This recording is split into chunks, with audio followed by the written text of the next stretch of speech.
Muy buenas noches, señoras, caballeros, bienvenidos al Gato al Agua. Ya sabe usted que toda la actualidad informativa está dominada por el coronavirus, pero hoy en España ha aparecido un elemento nuevo, el coronavirus.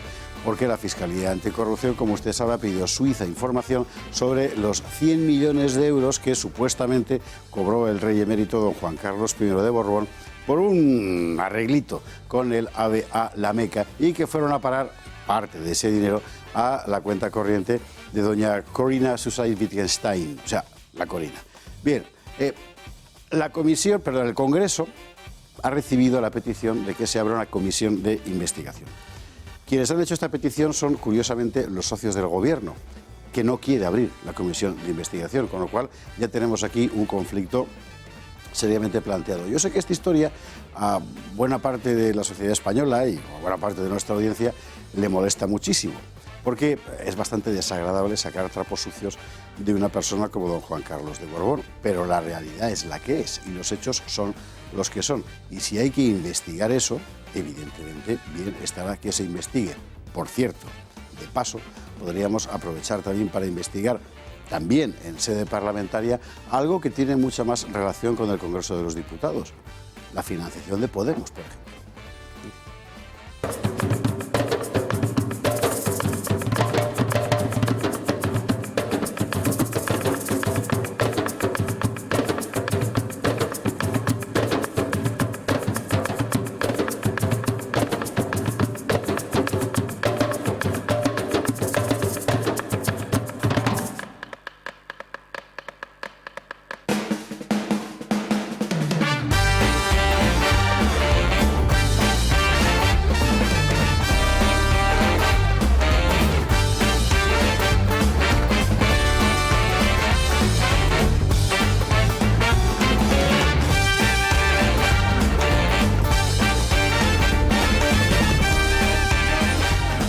Sí, señor, un fondo que se llama Prometeo, mire usted por dónde, y que terminó, al parecer, en las arcas de la Fundación de Monedero y Errejón. Hoy tenemos nuevas revelaciones al respecto, traídas directamente desde Ecuador. Lo vamos a ver en un instante, no se marche, enseguida.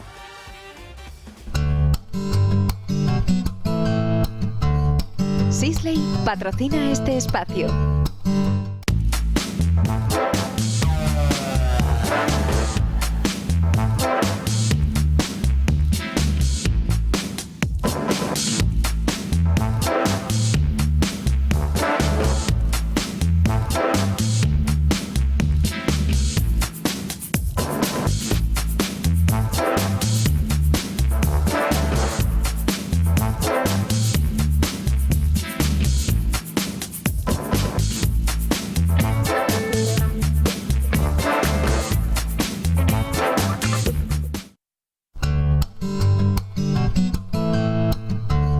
Sisley ha patrocinado este espacio.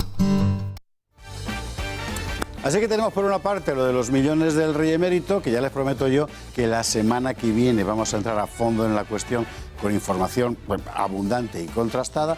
Tenemos por otro lado la financiación de Podemos, que hoy tendremos aquí a Germán Terch para que nos cuente el último que han averiguado en Ecuador, y además estas otras cosas que forman nuestros titulares. Tenemos encima el 8 de marzo, el Día de la Mujer, en el que ya no caben todas las mujeres. Hemos pasado algo parecido a, eso que se llama feminismo punitivo. La lucha por la igualdad ha terminado convirtiéndose en una nueva dictadura y tendremos con nosotros hoy a Guadalupe Sánchez Baena, autora del libro Populismo Punitivo, que en buena medida toca precisamente esta deriva del feminismo.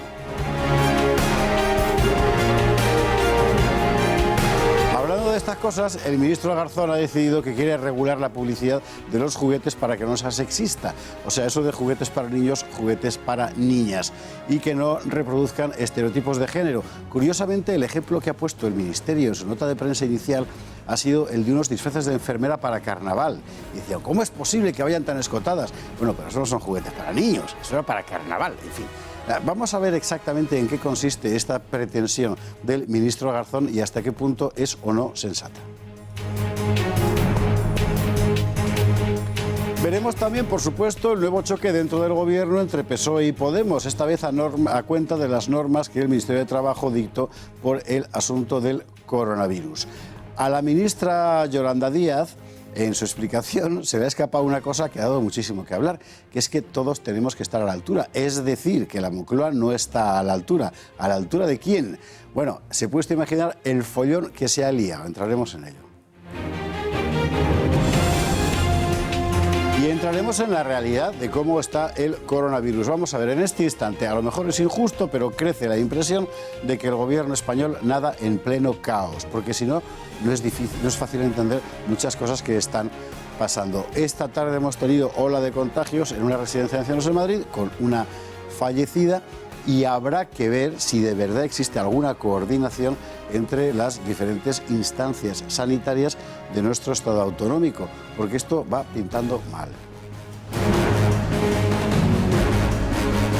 Hablaremos de Vox porque este fin de semana tiene asamblea y luego acto masivo en Vistalegre. La formación verde renueva sus cargos este sábado y ahora mismo la situación de Vox es un poco la de quien tiene que decidir qué quiere ser de mayor. O un partido liberal conservador, o un partido de derecha nacional, o un partido de post-derecha identitario. Pedro Carlos González Cuevas ha publicado recientemente un libro que se llama precisamente así, Vox, entre el liberalismo conservador y la derecha identitaria. Y tendremos aquí al autor del libro para hablar de Vox en estas circunstancias. Y vamos a la estafa del día, que es que son incorregibles. Vamos a ver. Convergencia y Junts pel Cat desviaban fondos de la ayuda oficial al tercer mundo para su propio partido. Tal cual, o sea, los fondos para la solidaridad con el tercer mundo se los quedaban ellos. Y se está investigando ahora mismo con informes de la Policía y de la Guardia Civil. El mismo día, por cierto, en el que un tribunal pide al Supremo que se investigue a Puigdemont, todavía fugado, como usted sabe, por un desvío de fondos cuando era alcalde de Gerona. Lo contaremos también.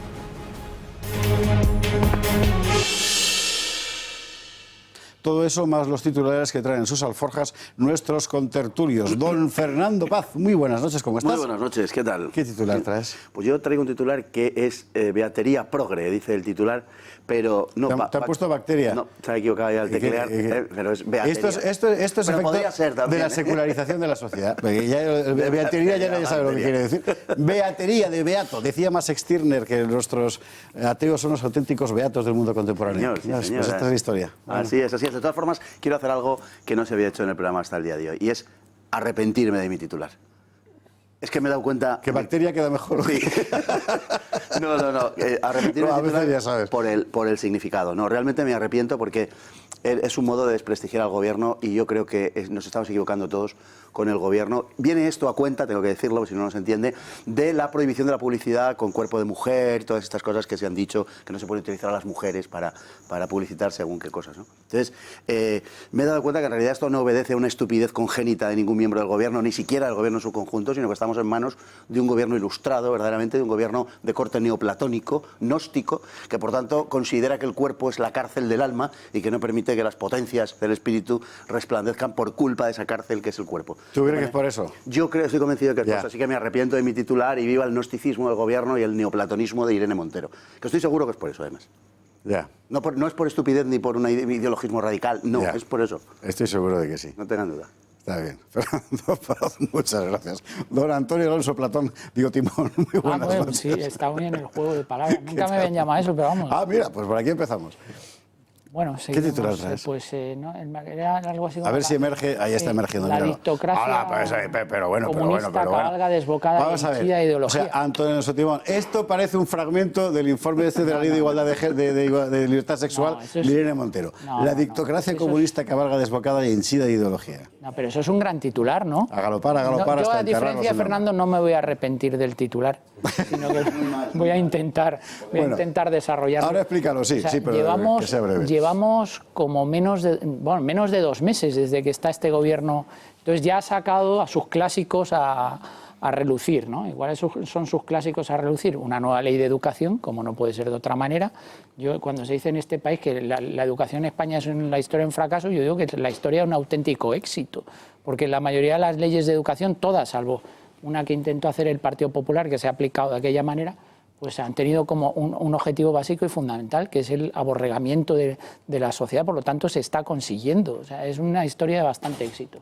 Han sacado la lucha de géneros, que sustituye en el siglo XXI a la lucha de clases, y están ahí con la ley de libertad sexual, y lo que confirma es que la izquierda siempre, cuando llega al poder, apuesta por la ideología y desprecia la economía. Solo toma una medida económica, que es el sablazo fiscal, de donde se nutre para intentar hacer estas políticas ideológicas. A diferencia de lo que ocurre con la derecha, cuando llega al poder, y podemos ver los 2 primeros meses del gobierno de Mariano Rajoy en el 2011, que solo había medidas económicas, la derecha se centra en la economía y desprecia la ideología. Pues la izquierda se centra en la ideología y desprecia la economía. Y el problema que tenemos en la actualidad es que estamos asistiendo a una vuelta de tuerca, de una erosión de la democracia, de las instituciones democráticas en pos de esta ideología, que es muy peligrosa y que va a tener muy difícil vuelta atrás. Desde luego no tengo ninguna duda de que, como siga gobernando la derecha, o lo que hizo el Partido Popular bajo el mandato de Mariano Rajoy, ese que ahora vende libros que dice que una España mejor no sabemos qué, porque lo que nos ha dejado este hombre aquí pues es para verlo, y él es fundamentalmente él es el principal culpable de la situación que tenemos actualmente. Por lo tanto, yo creo que debería esconderse un poquito más. Me parece bien. Si la dictocracia se resuelve en que a Rajoy se le deje de ver, me parece que yo me abono. Sí, alguno más. Antonio Alonso Timón, muchísimas gracias. Doña Raquel Tejero, muy buenas noches. Buenas noches. ¿Qué titular traes? Bueno, pues mi titular habla sobre la relación entre el gobierno, entre las personas que forman el gobierno, los 2 partidos, y es Sánchez ya tiene la excusa para gobernar en solitario. Hay que recordar que PSOE y Podemos firmaron un pacto para conformar este gobierno de coalición, y tenían unos puntos que el Partido Socialista sabía perfectamente que le iban a valer si el día de mañana quería dejar de gobernar con Podemos. ¿Qué está haciendo el Partido Socialista? Enfurecer a Pablo Iglesias, que es muy fácil de alterar, con asuntos como, por ejemplo, el que hemos podido ver ayer sobre la ley de Irene Montero. Lo enfurecen, entonces empieza a romper ese pacto, y al día de mañana tendremos un Sánchez que saldrá seguramente apuesto por ello y dirá: estas personas han incumplido el pacto, por lo tanto yo comienzo a gobernar en solitario. ¿Y quién le va a apoyar? Eso. Bueno, pues tiene mucha gente que todavía le puede apoyar. En fin.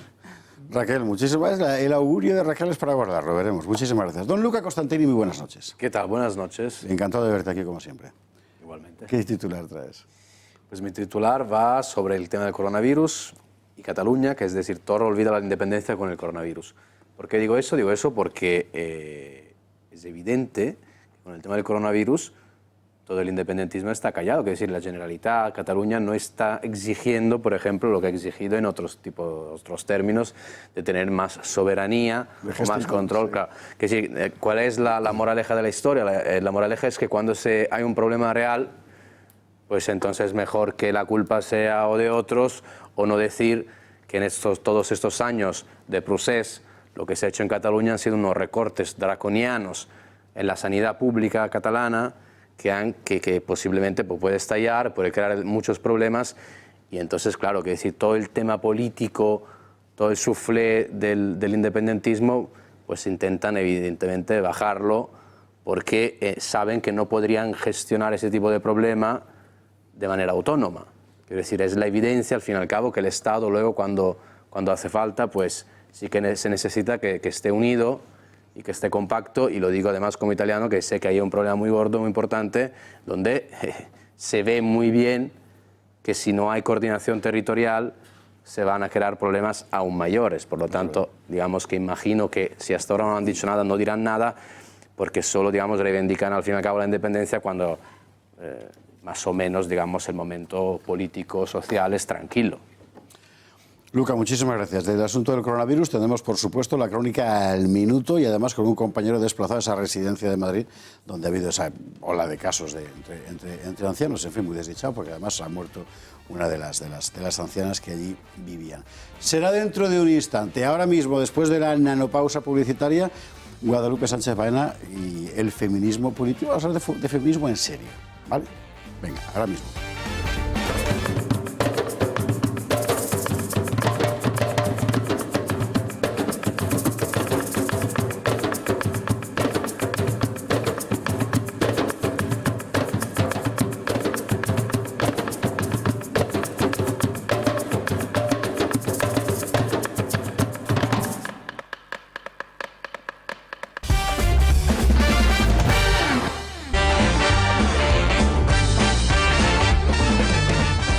22 horas 7 minutos y en un día en el que todo el mundo está haciendo la ola a la manifestación del domingo por la cosa del Día de la Mujer, etcétera, nosotros queremos hablar de la cosa del feminismo de verdad, es decir, desde el punto de vista de esa inmensa minoría que no se siente representada por el discurso oficial. Un discurso que ha llegado hasta tal extremo de bizantinismo que incluso ha expulsado al partido feminista, como aquí hemos contado en esta semana. Por cierto, si no falla nada, doña Lidia Falcón estará mañana en la redacción abierta de esta casa y la semana que viene con nosotros en El Gato. En fin, la cosa va a ser interesante. Pero bueno, el instrumento del que todo el mundo ha hablado además en estos días es un libro escrito en principio no necesariamente sobre el feminismo, pero como lo trata abundantemente, se ha vinculado. Es Populismo Punitivo de Guadalupe Sánchez Bernal. Guadalupe, muy buenas noches. Hola, encantado Javier, de tenerte noches. aquí en el gato con nosotros. Tu idea fundamental, la idea de la que arranca el libro, es a partir de casos como el de La Manada, por ejemplo, se ve que lo que existe es una creación de olas populares de carácter vindicativo que lleva, por así decir, al sistema a castigar por el hecho no del delito cometido, sino de la reclamación popular. Sí, básicamente sí. En concreto, lo que yo analizo en el libro Populismo Punitivo es qué instrumentos y qué modos emplea el populismo para, en pos de esa pretendida voluntad popular, crear una alarma social que el populista además se reivindica como el único capaz de ponerle solución, y cómo ese populismo está utilizando, está apropiándose de cuestiones que vulneran o que afectan a derechos humanos fundamentales, como la presunción de inocencia, a costa de hacer precisamente populismo con ellas, valga la redundancia, a costa precisamente de tergiversar resoluciones judiciales y de instrumentalizar políticamente el derecho penal. Para En ponerlo... eso, sí, al servicio del... Al servicio del poder, al servicio claro. del partido. En eso, que es un poco el marco general, aparece un elemento muy importante en la sociedad española hoy, que es la cuestión del feminismo punitivo. Es decir, lo hemos visto en el caso de Juana Rivas, aunque al final la castigada ha sido ella, pero bueno, la sentencia de La Manada, etcétera. Se crea una ola que exige inmediatamente justicia. Correcto. Justicia Bueno, para empezar, a mí no me gusta entre llamarlo comillas. feminismo. Bueno, ya. A mí me gusta llamarlo identitarismo de género, porque no es feminismo. Yo siempre he dicho que el feminismo es igualdad ante la ley. Igualdad ante la ley y libertad. Entonces el feminismo es un movimiento universal que no podemos hacer las mujeres contra los hombres, sino con los hombres. Este movimiento nuevo que ha surgido y que yo lo denomino identitarismo de género, lo que pretende es la victimización de todo un colectivo, que es la mujer, a costa de la criminalización de otro colectivo, que es el varón. ¿Cuál es el objetivo de esta criminalización? Pues el objetivo no es otro que dividir a la sociedad. Dividir a la sociedad porque, dado que la lucha de clases ya no les sirve, ahora lo que necesitan es una guerra de géneros. ¿Por qué no es feminismo? Utilizan el feminismo, lógicamente. El feminismo es una coartada, es una bandera. Por eso todas sus reivindicaciones son esloganeras y no hay ninguna reivindicación feminista de fondo, que es lo que nos preocupa a las mujeres en España. Borracha y sola, quiero volver a casa. Nos preocupa la conciliación, por ejemplo, el problema que tenemos entre maternidad y conciliación. Claro. Y de eso no hablan de borracha y sola, quiero llegar a casa o queremos llegar vivas, que en una pancarta queda muy bonito, pero como medida efectiva pues no plantean ninguna. Entonces el feminismo es una coartada. ¿Y para qué es una coartada? Bueno, es una coartada para crear en torno a él un gueto ideológico. Un gueto ideológico cuyos componentes están llenos de detalles de lucha antisistema, de anticapitalismo. En el fondo, el feminismo, ellos utilizan el feminismo, pero no es más el género o la perspectiva de género, no es más que un caballo de Troya para introducir elementos antisistema que precisamente lo que intentan es subvertir el Estado liberal y democrático de derecho y convertirlo en un Estado, un sistema mucho más... un Estado-sistema sin los contrapesos que tiene el actual. Es decir, la dictocracia que decían. La dictocracia sin contrapesos, es decir, en los que ellos no encuentren obstáculos para el ejercicio del poder. Esto no es fácil de hacer. Tú no puedes llegar y decir... que somos izquierda anticomunista y anticapitalista y entonces vótanos que vamos a colonizar las instituciones, nos vamos a cargar la presunción de inocencia, vamos a juzgar, como se hacía en la Unión Soviética, vamos a juzgar y vamos a condenar a la gente en función de su clase social y no por actos que hayan cometido. No, ellos necesitan una habilitación. La habilitación es el feminismo. En nombre del feminismo tú sí que puedes colonizar las instituciones. Entendido. Es que lo hacemos por la igualdad. Ya. Y entonces ahí encuentran esa habilitación en nombre del pueblo, siempre en nombre de la gente, para colocar a los suyos en los distintos órganos de poder y sobre todo para apropiarse de del que es el instrumento legislativo más preciado para un populista, que es el ius puniendi. Lo ha sido, es y será. El ius puniendi, que esa es la capacidad del Estado para sancionar conductas, el uso legítimo de la violencia. Entendido. Luca Costantini. Hola, Guadalupe. Hola, ¿qué tal? Una pregunta sobre, estás hablando, dices, no es feminismo, es identitarismo de género. Sí. Una de las críticas de las feministas, digamos, tradicionales, Lidia Falcón, digamos, para dar un nombre, es esto en realidad, ¿no? Que si ellos niegan el hecho de la idea de identidad de género, pero sí reivindican el feminismo. Sí. Entonces, aquí la cuestión es, en tu opinión, ¿realmente ese identitarismo de género acabará de alguna manera ganándole toda la idea de feminismo o el viejo feminismo, por así decirlo, tradicional, le puede frenar? Ellos, efectivamente, lo que se pretende es fagotizar al feminismo, pero no porque les importe las reivindicaciones del feminismo. Como te puedes imaginar, a Podemos y a toda esta gente la igualdad ante la ley le importa un pimiento, con perdón. No es precisamente lo que persiguen.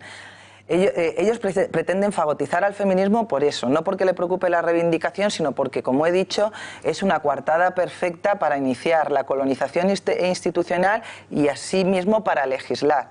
No es lo mismo decir voy a legislar para poner a los jueces que ideológicamente me sean afines que no, vamos a exigir cuotas de género en el acceso al poder judicial, que es como decir, lo hacemos por la igualdad de la mujer. ¿De acuerdo?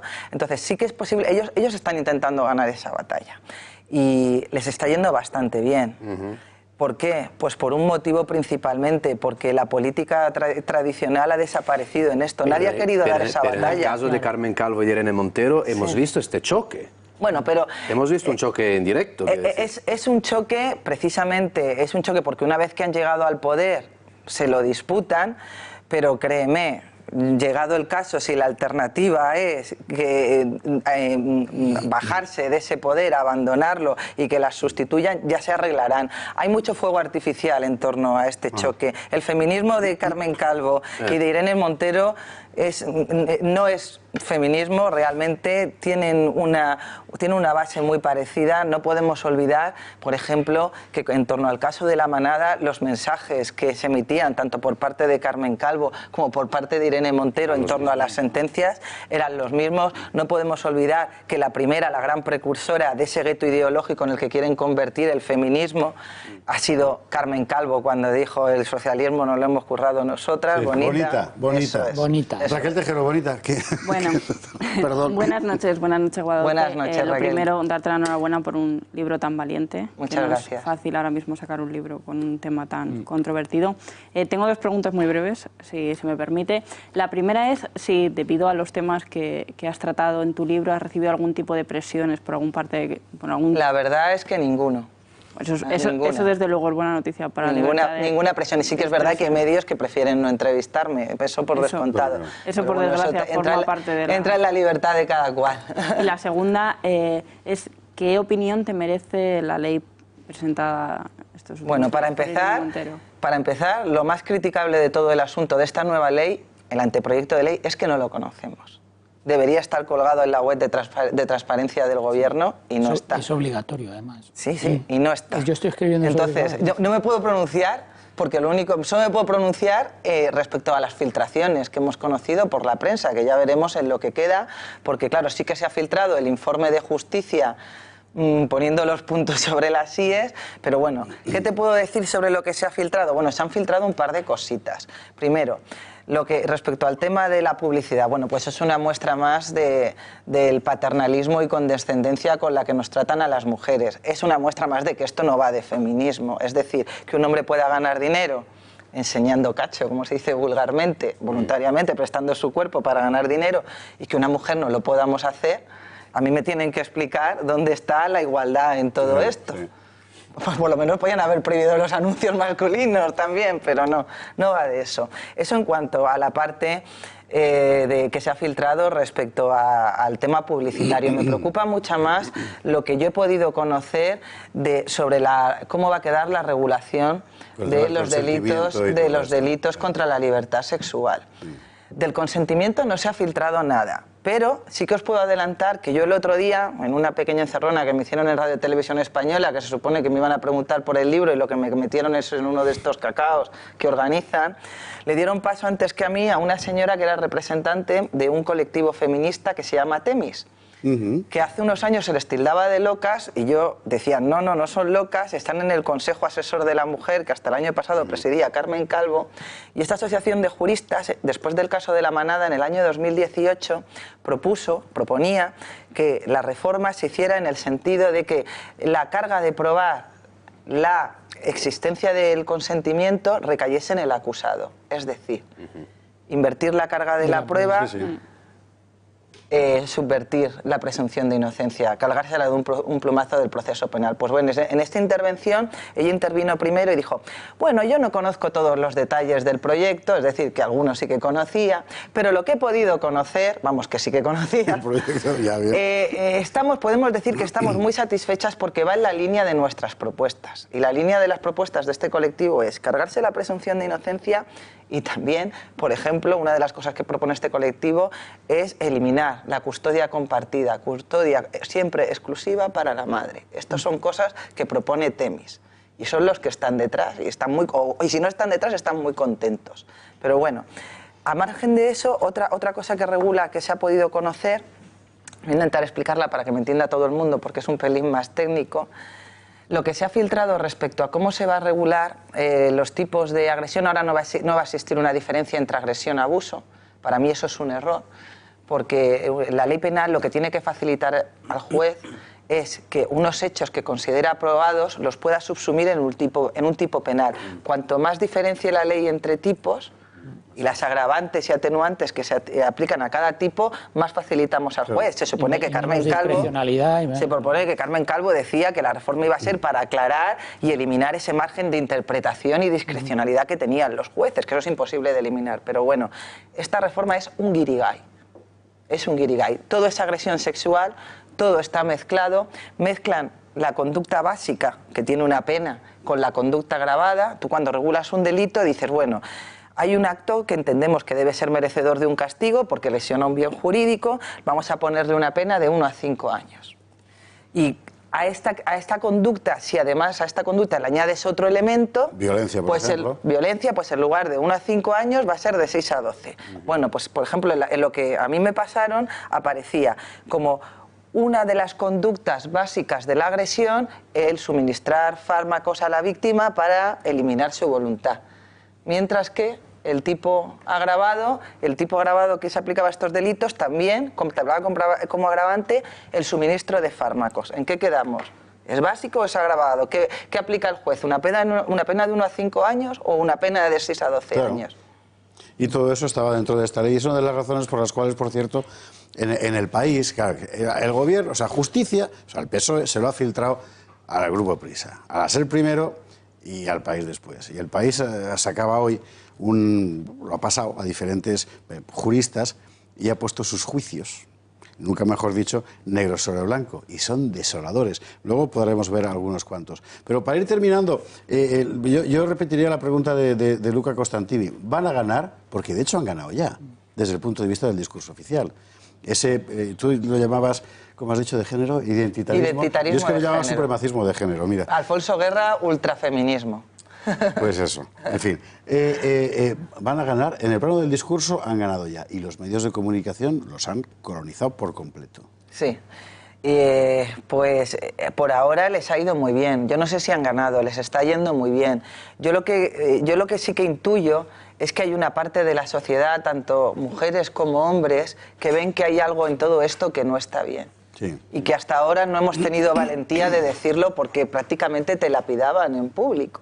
Y yo, una de las cosas que intento en el libro es ayudar a esa gente a entender qué es lo que no está bien de estos discursos y que por el hecho de que utilicen el feminismo como pancarta o como bandera, no tenemos por qué aceptarlo ni comprarlo a la primera. Está bien. Porque tienen muy poco de feministas. Eso se llama mayéutica. Usted sospecha o intuye que esto está mal. Bueno, ella va a explicar por qué. Y entonces usted, que ya lo entiende, ¿verdad?, lo va a entender con plena racionalidad.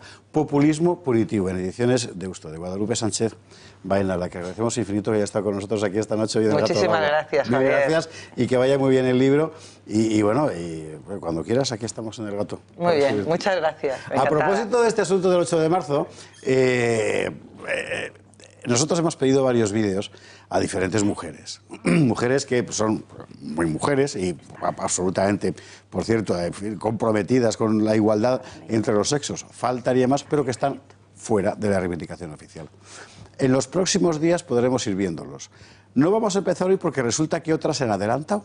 Y entonces el partido homófobo, machista, racista, etcétera, que es Vox, tiene un montón de diputadas que han hecho un vídeo. Las del PP también, por cierto. Pero vamos a ver el de las diputadas de Vox, que tiene su gracia. Porque creemos en la igualdad. Dijimos no al indignante protocolo discriminatorio que exigía el gobierno iraní que visitó el Congreso. Porque apostamos por la protección de los más vulnerables. Estamos trabajando para la aprobación de una ley de protección a la maternidad y al no nacido. Porque nosotras sí vivimos en libertad, denunciamos y luchamos contra todas las prácticas culturales que denigran y dañan a la mujer, como el matrimonio forzoso, el aborto selectivo y la ablación genital femenina. Porque confiamos en el futuro, velamos para que la ayuda que España dedica al desarrollo llegue de verdad a las niñas y a los niños más necesitados. Porque somos tu voz. Trabajaremos todos los días por hacer de España un país que viva en la concordia y no en la división. Que contribuya a proteger a las mujeres más desamparadas a lo largo y ancho del planeta. Que apoye y proteja a las madres porque representan el futuro de nuestra nación. Y que ofrezca a las niñas y los niños un horizonte de unidad y de cooperación. Porque somos tu voz, en el Día Internacional de la Mujer seguimos trabajando por ti y por todos.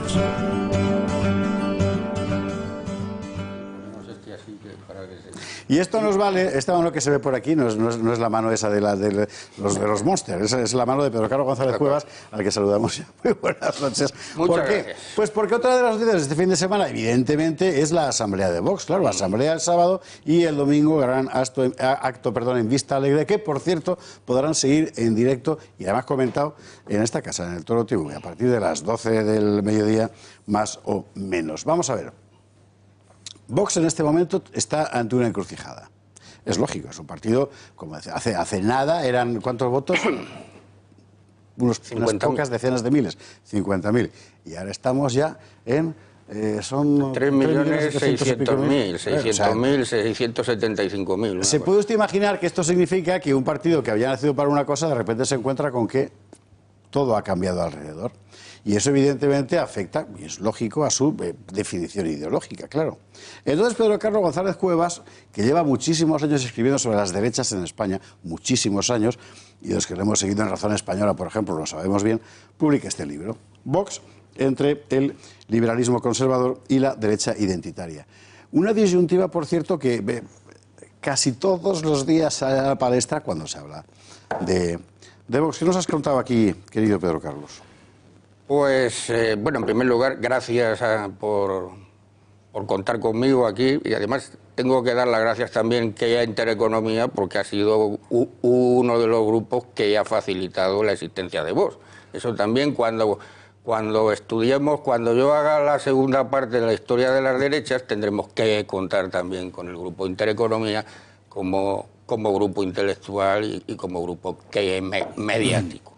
Bueno, pues Vox, surge de dos crisis, a mi modo de ver, desde el punto de vista histórico. Una es que la crisis que tiene el conservadurismo español desde hace mucho tiempo, prácticamente de los años 60, con la crisis de secularización que tiene el concilio y con el cambio social, luego con la transición, el adecuarse a la democracia liberal, y luego la consolidación de lo que podemos llamar el régimen del 78. El régimen del 78, que yo en el libro y en otros artículos digo que tiene una serie de pecados, digamos, originales, al que la derecha no ha sabido o no ha podido o no ha querido responder. Uno es el Estado de las Autonomías, como que garantiza el proceso de desnacionalización de la sociedad española, otro la partitocracia, otro la hegemonía absoluta del pensamiento de izquierdas y por último es el eurofundamentalismo. El eurofundamentalismo, el creer que Europa no nos va a solucionar, que la vida, entre otras cosas, es el problema nacional. Es decir, las élites, digamos, del régimen han planteado siempre que diluir a España en la Unión Europea pues sería una de las soluciones al problema de España. Por otro lado, esa es una crisis específicamente española, la otra es la crisis, digamos, global, que es el tema de una nueva situación a nivel internacional, a nivel universal, como es el fenómeno de la globalización y todo lo que ello lleva consigo. Lleva pues, el cosmopolitismo, lleva el multiculturalismo, los procesos migratorios y la crisis del Estado que nación y también, por último, pues la crisis del Estado benefactor.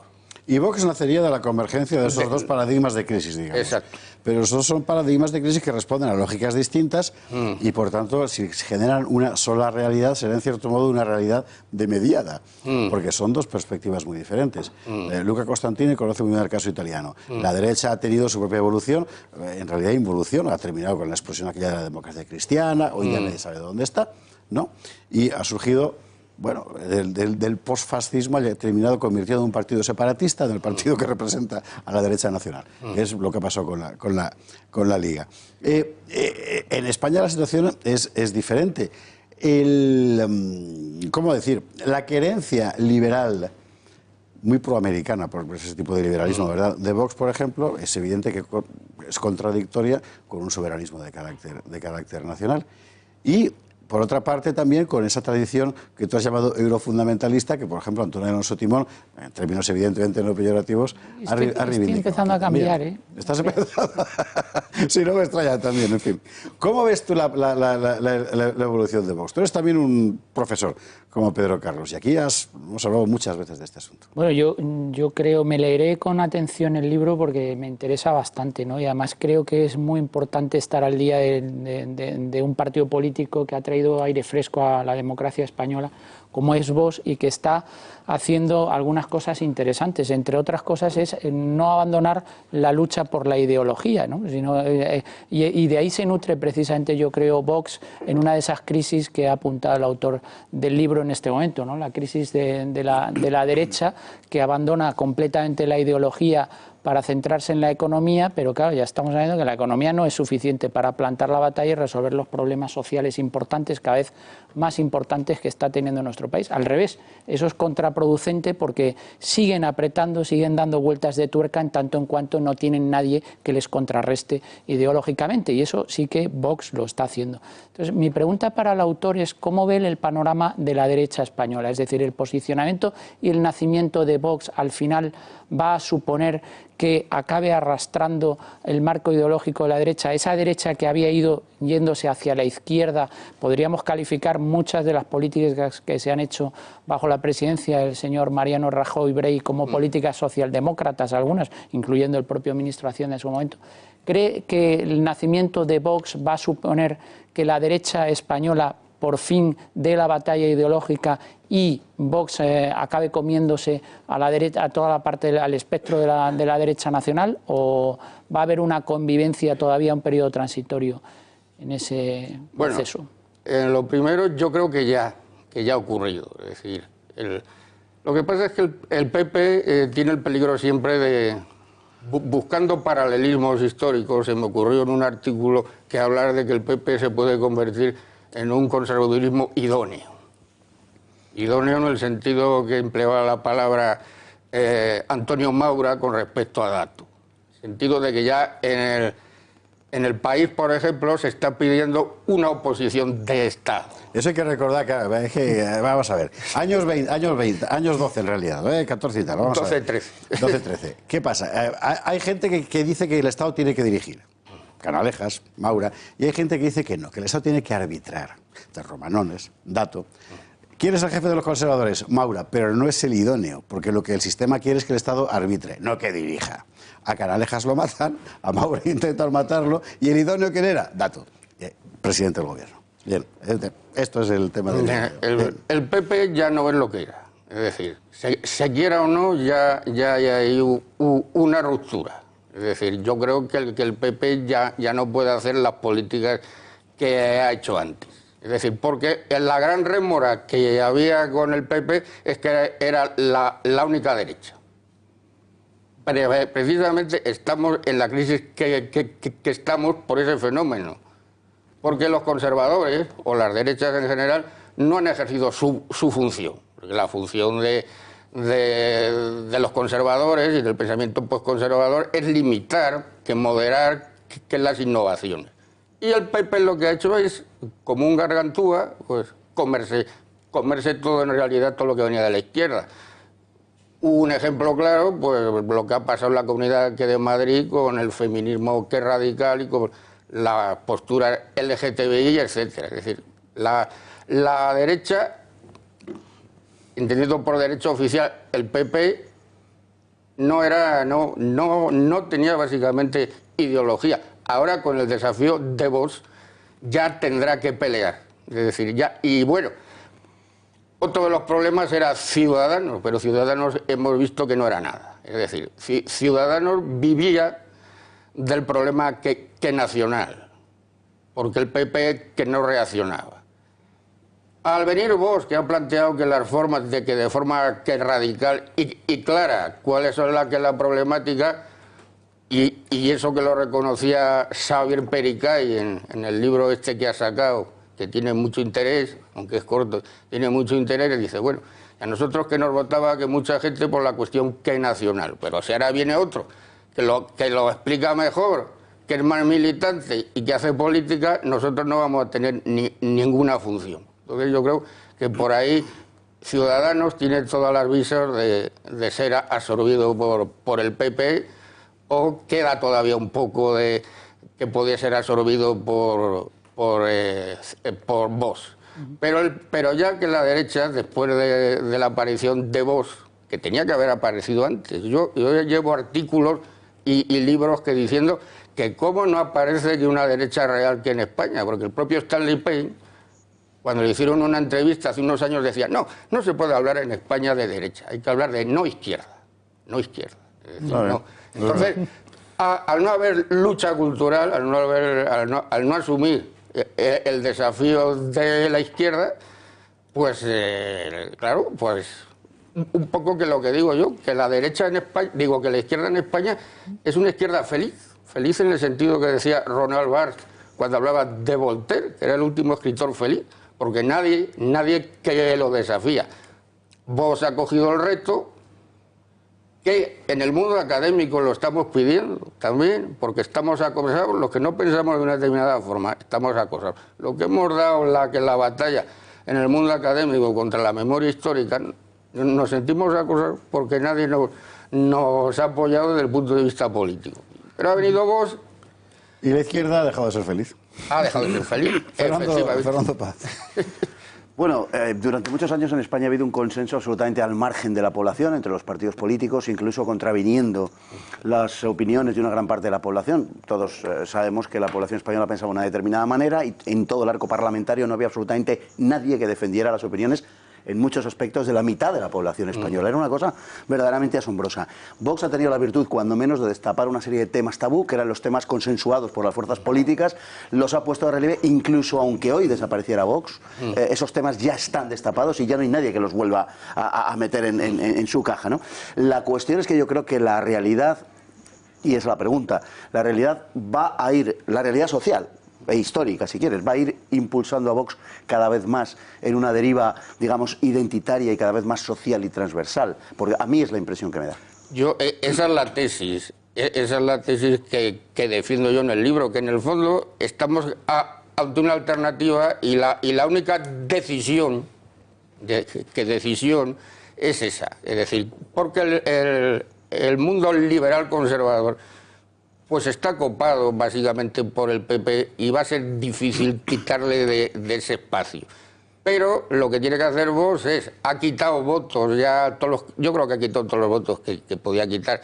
Al PP ha acabado con Ciudadanos, porque el que ha acabado con Ciudadanos ha sido Vox, y ahora tiene que ir... Y el propio Ciudadanos también. Bueno, ya, pero sin el desafío de Vox desenmascarando ciertas cosas, pues no hubiese sido posible. Entonces, ¿tú crees que ahora la frontera es el voto nacional popular, digamos? Sí. Yo creo que por ahí creo que va la cosa. Es decir, pues, mi libro, que tendrá que hacerse una segunda edición, acaba en abril, en las elecciones de abril. Pero en las elecciones de noviembre, yo creo que el discurso de Abascal ha ido ya por ese sentido, digamos que nacional patriótico, si se quiere neopopulista o si se quiere identitario, como lo defino yo. Luca Constantino, última pregunta. Rapidísimo, entonces, ¿cree que ha tocado techo o que no ha tocado techo Vox? Porque esa es la gran pregunta que se hacen sobre todo los del Partido Popular. Claro. Yo creo que no. Yo creo que no ha tocado techo. Yo creo que tiene... Sí, claro, eso depende también de la habilidad de las élites del partido y depende también de cómo se sepan qué desenvolver, de la propia estructura del partido, cómo se va a desarrollar, porque esa es una de las rémoras que tiene el partido. Una de ellos es eso, ese discurso neoliberal tan fuerte que se ha matizado en las últimas elecciones y se está matizando ahora, y algunos analistas dicen que en la asamblea esta va a haber un giro hacia el nacionalpatriotismo o el populismo, como se quiera llamar. Pero yo creo que no, que si saben manejar los tiempos, si saben manejar la estrategia y las tácticas, en un momento dado pueden convertirse, como ha pasado en Francia, como ha pasado en Italia, como puede en Alemania, pues puede pasar eso. Pero eso se necesita también, nada está escrito, que depende de la habilidad de las élites políticas. Claro. De momento lo que está escrito es este libro. Vox entre el liberalismo conservador y la derecha identitaria, de Pedro Carlos González Cuevas, editado por la Tribuna del País Vasco. Que, por cierto, es una marca a la que hay que prestar atención, que tiene gente estupenda, como Fernando Vaquero, que le teníamos aquí la otra noche. Pedro Carlos González Cuevas, muchísimas gracias por estar con nosotros esta noche en el Gato al Agua. Os lo regalo. Muchísimas gracias. No te levantes todavía, que hemos de organizar las cosas para que pueda salir con el cambio de micrófonos y demás. No quiero quedarme hoy sin hablar del asunto del anuncio del ministro Garzón para regular la publicidad sexista, que considera discriminatoria. Al final consiste en que haya juguetes para niños y juguetes para niñas, que eso le parece muy mal. ¿Qué pretende Garzón? Sandro Mico nos lo cuenta. Primero fue el juego, ahora le toca a los juguetes. El Ministerio de Consumo quiere regular la publicidad de estos productos para eliminar los mensajes sexistas. Así lo aseguraban en un comunicado. Los mensajes publicitarios de productos infantiles no deberían mostrar sesgo de género en la presentación que hacen niños y niñas. Para ello se recogerán opiniones de los catalogados como expertos, es decir, asociaciones de consumo, medios de comunicación, agencias de publicidad y anunciantes. ¿Pero cómo ha sentado esta medida a los trabajadores del sector? La Asociación Española de Fabricantes de Juguetes lo tiene claro. En las últimas décadas no hemos recibido apenas reclamaciones por publicidad sexista. No es un tema grave. Hay otros campos en los que trabajar, como la sostenibilidad, la conectividad o las falsificaciones. Defienden además que tienen su propia comisión de regulación, un organismo independiente que ha quitado anuncios incluso en campañas tan importantes como la Navidad si los consideraban sexistas. De hecho, la comisión ha sido clave en el lanzamiento de las conocidas como muñecas sin género, unas muñecas con un aspecto que depende únicamente del gusto de los niños. Pero a Garzón le da lo mismo, no solo ataca a los productos, también acusa a la industria juguetera de sexualizar a las niñas. Se pretende evitar que las niñas aparezcan en la comunicación comercial con una presencia hipersexuada, como objetos sexuales, maquilladas y vestidas como adultas o en poses seductoras. Este es el último ataque del Ministerio de Consumo, un ministerio que, por cierto, ha anunciado estas medidas sin siquiera ponerse en contacto con los profesionales del sector. Raquel Tejero, ¿cómo lo ves? Bueno, pues la verdad es que me parece una idea completamente fuera de que entrase en ningún tipo de cabeza con algo de sentido común. Garzón quiere exactamente dirigirnos, quiere exactamente decirnos cómo tenemos que actuar con nuestros hijos y ahora también con qué juguetes tienen que jugar nuestros hijos y qué tipo de publicidad, que esta publicidad hay que tener en cuenta que ya está regulada, quiero decir, ya hay unas normas que tienen que cumplir los publicistas para poder llevar a cabo sus anuncios. Y por otra parte, también quería destacar que esta semana mismo se ha publicado en el Instituto de la Mujer un anuncio de que se había ganado, que se había admitido a trámite una denuncia contra un famoso gimnasio, que no voy a decir el nombre, porque en ese anuncio salía la parte de atrás de una mujer con unos pantalones cortos y eso le parecía un anuncio sexista, un anuncio de un gimnasio. Creo que estamos volviendo a un puritanismo, la izquierda nos está haciendo volver a un puritanismo del que España ya ha pasado página, por suerte. Y creo, desde luego, que es que nos están llevando hacia atrás. Sobre esta cuestión de la publicidad en concreto, Antonio, te sigo dando la palabra, pero yo querría aportar algo, porque vamos a ver, es que esto es muy viejo, este asunto.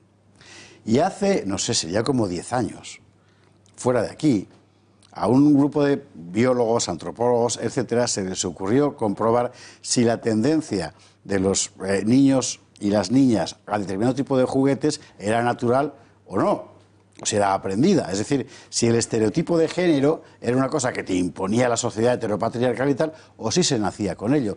A Lenin ni a Stalin le veo que fuesen muy feministas, la verdad, ni siquiera a Mao, ¿no?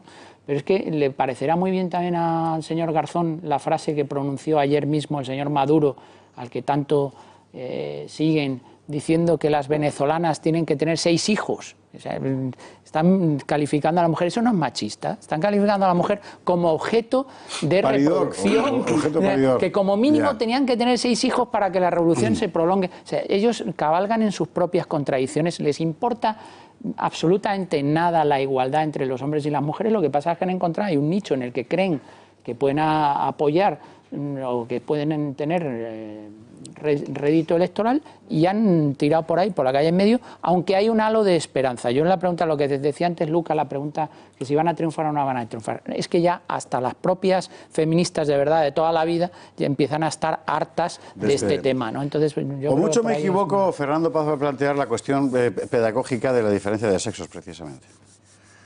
Bueno, es que... Pues sí, mucho me equivoco, ¿no? No, lo que pasa es que... No, al contrario, van a salir a decir, es que hay que ir contra la realidad. Lo que han construido es lo que ellos llaman precisamente un constructo social, es decir, es una invención puramente artificial para corregir algo que ellos saben que es natural. Claro que saben que es natural, pero no les importa que sea natural, están dispuestos a combatir lo natural. Eso es lo que debemos entender. Lo que pasa es que ellos, de cara a la propaganda, tienen que justificar que eso no es lo que, lo que sucede en la naturaleza. Pero es ingeniería social, pura y dura, lo que intentan hacer. Naturalmente ahora de estilo soft. En el fondo, porque Garzón a lo mejor tiene un puritanismo gnóstico también. Le ha pasado lo de Irene Montero. Entonces, considera que el cuerpo es una cárcel de igual manera.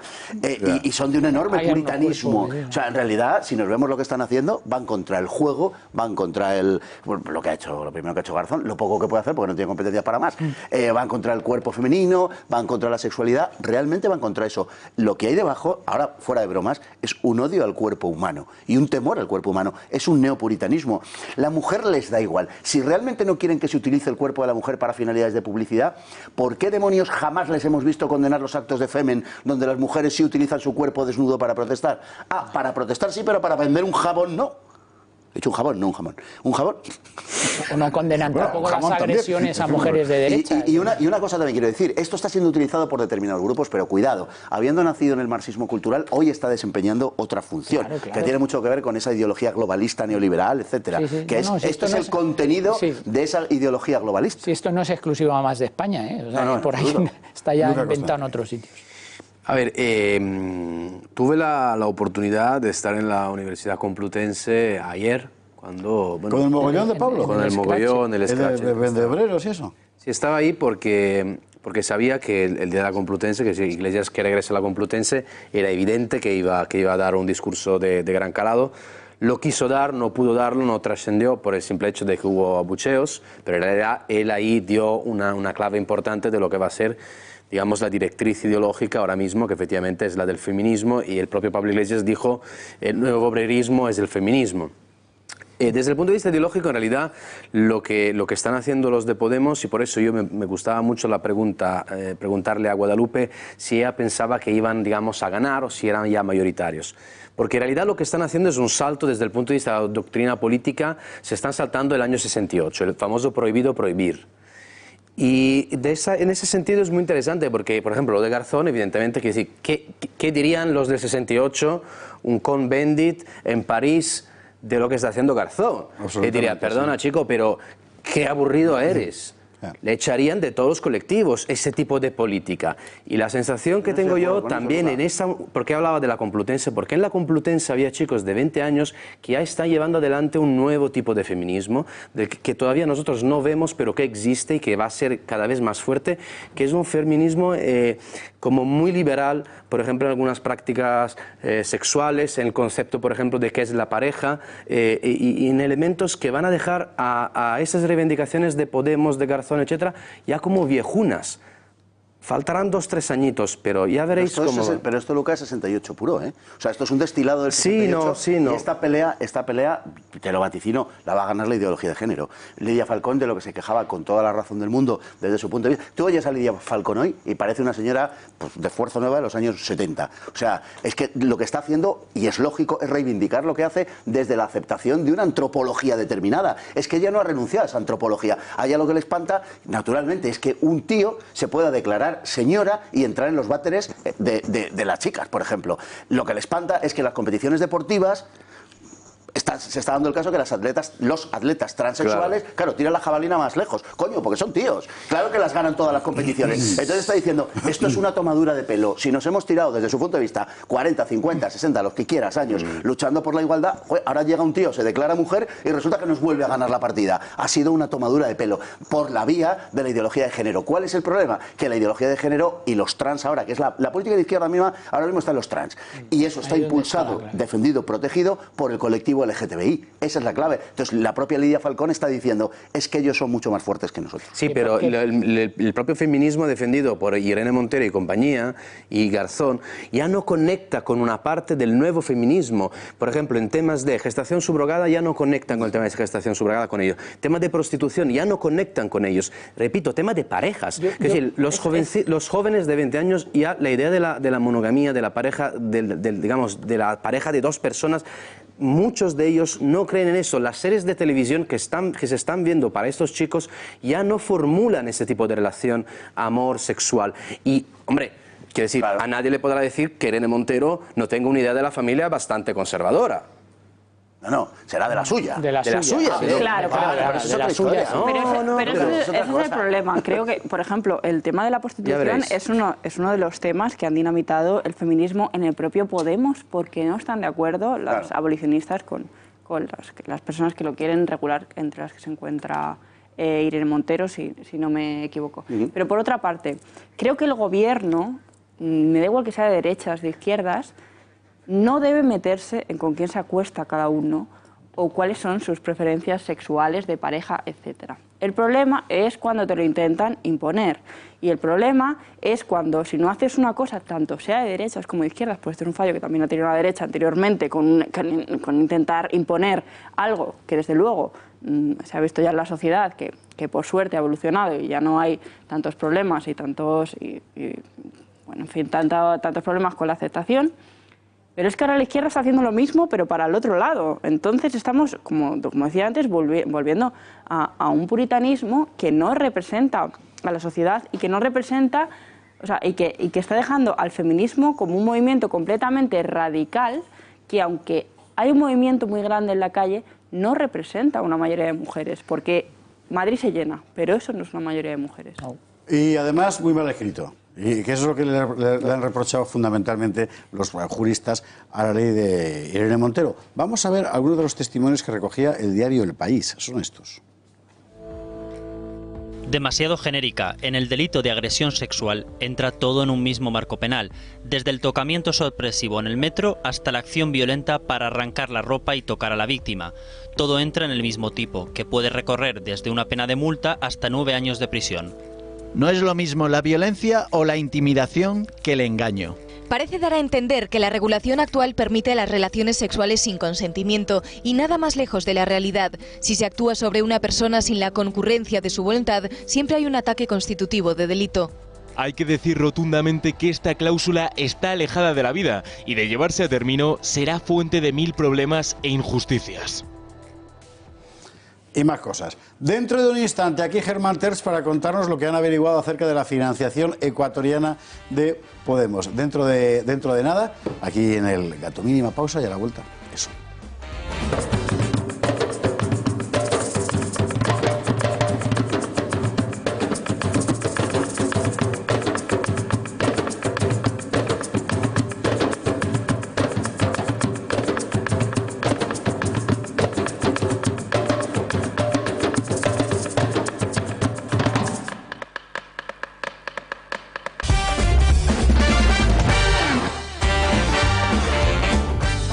Van a ser las 11 de la noche y usted ya sabe que cuando llegan las 11 a lo que hay que prestar la máxima atención es al bombo de María Matos, que se pasa toda la tarde dándole vueltas a ver si encuentra el... Nos estamos riendo porque has dicho bombo. Sí. Estás pensando en el bombo que no era. Bueno, da igual.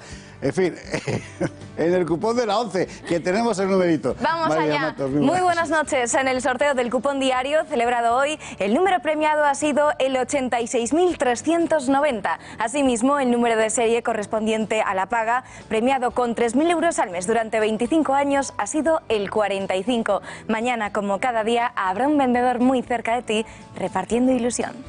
86.390, cada día sacas un número más alto. Muy bonito, además. Voy a empezar a ver reclamaciones aquí, María Matos. Muchísimas gracias, Hasta buenas luego. noches. Corriendo a la redacción del Gato, que tenemos medio programa todavía y muchísimas cosas que contarles. Una de ellas atiende fundamentalmente a la financiación de Podemos y a una nueva vía que se ha abierto, que hasta este momento, bueno, digamos que solo los entendidos conocían y que para la mayor parte del público era algo desconocido, que es la vinculación entre el grupo inicial de Podemos y el gobierno ecuatoriano de Correa, porque Correa no llegó a constituir un régimen, al contrario que Morales o por supuesto que Maduro. Así que después de Venezuela y de Bolivia, en Venezuela, si no recuerdo mal, es el Tribunal Supremo del Exilio quien abrió la investigación sobre Podemos. En Bolivia ha sido la propia Fiscalía Boliviana y ahora en Ecuador también. Y por el camino de repente se cruza una historia que nos cuenta Luca Constantin esta semana en Voz Populi y que nos deja, a mí particularmente, estremecido. Vamos a ver. Podemos se habría comprometido a facilitar la salida de España y, por tanto, su no detención del exjefe del Servicio de Inteligencia de Ecuador en tiempos de Correa. Y yo me pregunté, Lucas ha vuelto loco, que es una posibilidad. 2, aquí pasan cosas rarísimas en el entorno de Podemos. Luca Constantini, explícame esto porque me dejó completamente vamos a ver, la cuestión es que hay un señor en España, un tal Pablo Romero Quesada, que ha sido detenido y que era el jefe de seguridad del, digamos, el CNI de Ecuador. Y ese señor tiene a 2 abogados, que son uno, Enrique Santiago, que es un diputado de Podemos, claro. Claro, que es una persona importante, digamos, del núcleo duro de Pablo Iglesias, y otro, un tal Juan Moreno, que es otro abogado de Izquierda Unida, un nombre bastante desconocido, pero que es importante porque parece ser que también está muy vinculado a Irene Montero, a Pablo Iglesias, que es otra persona de confianza. ¿Y estos son abogados los dos Estas dos personas se encargaban de evitar la extradición de este tal Pablo Romero, que era el ex jefe, digamos, del CNI de Ecuador, para que lo podamos entender. ¿Por qué? Porque en Ecuador hay una investigación judicial abierta contra Correa por un supuesto caso de secuestro de una persona que se llama Fernando Balda, que es un caso, el caso Balda lo llaman en Ecuador. Una persona que, digamos, se refugió en Colombia. ¿Y qué pasó? Que Correa quiso, digamos, envió en ese caso, supuestamente, al CNI de Ecuador para ir a Colombia y sacarlo de ahí y llevárselo a Ecuador, porque parece que este señor Balda le había ofendido. En fin, había otra cuestión judicial entre ellos. Bien, la cuestión ¿cuál es? Es que parece ser que ya en el gobierno, personas del gobierno vinculadas a Podemos prometieron a este tal Pablo Romero defenderle y decirle: tú tranquilo, que de aquí no te van a extraditar. Pero ahora, evidentemente, le han arrestado a este tal Pablo Romero y, digamos, se ha abierto todo lo que es el procedimiento, digamos, de extradición de este señor, y Correa, por lo visto, está muy enfadado por la cuestión. En Ecuador ya no manda Correa. Allí ahora hay otro gobierno. Bueno, ya no manda, efectivamente. Sí, la cuestión es que Correa, ya no gobierna. Si Correa está enfadado, puede caber la posibilidad que el señor Correa, y creo que Herman Tercio nos puede ayudar en eso, que pueda contar algo o explicar algo sobre lo que fueron las relaciones con Podemos, ya que ahora en ese momento Podemos está en el gobierno, y si Podemos realmente le prometió a este señor que no iba a salir y finalmente va a salir, puede haber, ¿no?, lo que se llama el fuego amigo, ¿no? Don Herman Tercio, buenas noches. Bienvenido al Gato al Agua de nuevo, y además recién llegado de Quito, capital del Ecuador. La última vez que subimos de Herman Tercio estaba en Bolivia, ahora de repente vuelve de Ecuador. La verdad. Bueno, no, la última vez estaba en Estrasburgo, que además le vimos aquí en pantalla. ¿Por qué Ecuador? En Bolivia dejasteis claro que había una conexión directa entre el núcleo fundacional de Podemos y el régimen de Evo Morales, y que la Fiscalía de aquel país, de Bolivia, lo iba a investigar. Ahora en Ecuador, ¿qué es lo que está pasando? Pues pasa en gran parte lo mismo. Lo que pasa es que todo tiene un contexto distinto, en el sentido de que es mucho más inmediato y posiblemente con unas implicaciones políticas inmediatas más graves, porque está el caso, estabas hablando, Balda. Y Balda se puso en contacto conmigo en su día. Balda es la víctima de un secuestro que se le secuestró para matarle. Y no se le pudo matar por una casualidad, porque un taxista vio el secuestro en Colombia, le siguió, llamó a la policía a través de su radio, cogieron a los sicarios reconocieron quienes les habían hecho el encargo, todo guió a Romero, Pablo Romero, jefe de los servicios secretos de Correa, y a través del caso Balda se ha sabido. ¿Y por qué quería matar a Balda? Quería matar a Balda, entre otras cosas, por el caso Mameluco. El caso Mameluco es una denuncia de un joven, una cosa trágica, un joven que según se presenta la denuncia en el año 2006, el 6 de octubre del 2006, Correa lo llama a él porque ha habido un caso judicial en el cual les va a hacer unos pagos a una serie de gente un caso contra el diario El Universo, y entonces hace una serie de pagos Correa a diferente gente por diferentes declaraciones en ese juicio. Entonces este chico es uno de los que debía cobrar, y debía cobrar $300.000 que le había prometido Correa, y estaban dentro del Palacio Presidencial, del Condorcet. Y en el Palacio salen los otros, se van contando su dinero allí, claramente. Y le llama a él, y él entra solo, y está dentro de él, y le dice que para que no lleve, que quiere comprobar que no lleva micrófonos y tal, y que se tiene que desnudar. Se tiene que desnudar por completo. Le insiste al chico, el chico se desnuda, y al chico lo acosa y abusa de él. ¿Correa? Correa. ¿El Mameluco este? Correa. Y entonces este chico sale de allí desesperado, se va directamente a la comisaría, flagrancia se llama, y denuncia esto. Y esta denuncia, que está incorporada, por supuesto, al juicio contra Romero, esta denuncia es una denuncia que hace el chico Javier Herrería. Javier Herrería hace esa denuncia aquel mismo día, y Javier Herrería desaparece. Y nunca más se ha sabido de Javier Herrería. ¡Jo! ¡Qué cosa más siniestra! Bueno. Entonces, ese es el caso que Fernando Balda saca a por la eso luz. le quieren... Él se escapa a Colombia, pero le van a buscar a Colombia para... Bueno, la cosa es que como está aquí Pablo Romero, lo detienen, hay un caso de extradición porque está probada la implicación de Pablo Romero en este caso. No es una cuestión de que puedan decir persecución política, a pesar de que estamos viendo que en la Interpol y en la Interpol están realmente... maltratando a algunos países, entre otros a Ecuador, cuando hacen denuncias contra antiguos dirigentes del narcocomunismo y de todo el socialismo del siglo XXI y de todos esos entramados. Realmente en la sede de Lyon de la Interpol debe haber ahí una especie de lobby curioso, pero que a esta gente se les da muy bien que esas denuncias no prosperen y que no se les busque y se les detenga. Correa está en Bélgica, está casado con una belga. Vive en Bélgica, pero a través de las pruebas que nosotros sacamos, que Fernando Balda y Iván González, el vicepresidente de Vox, y yo presentamos en Quito, ese vídeo que yo recomiendo también que lo veáis en algún momento, se ve claramente que hay las conversaciones que hay fluidas de Correa y Correa hablando para impedir, hablando con Romero, y con una serie de gente, y entre otras la persona que es la persona confidente que hace las grabaciones, y en parte hay otras grabaciones también.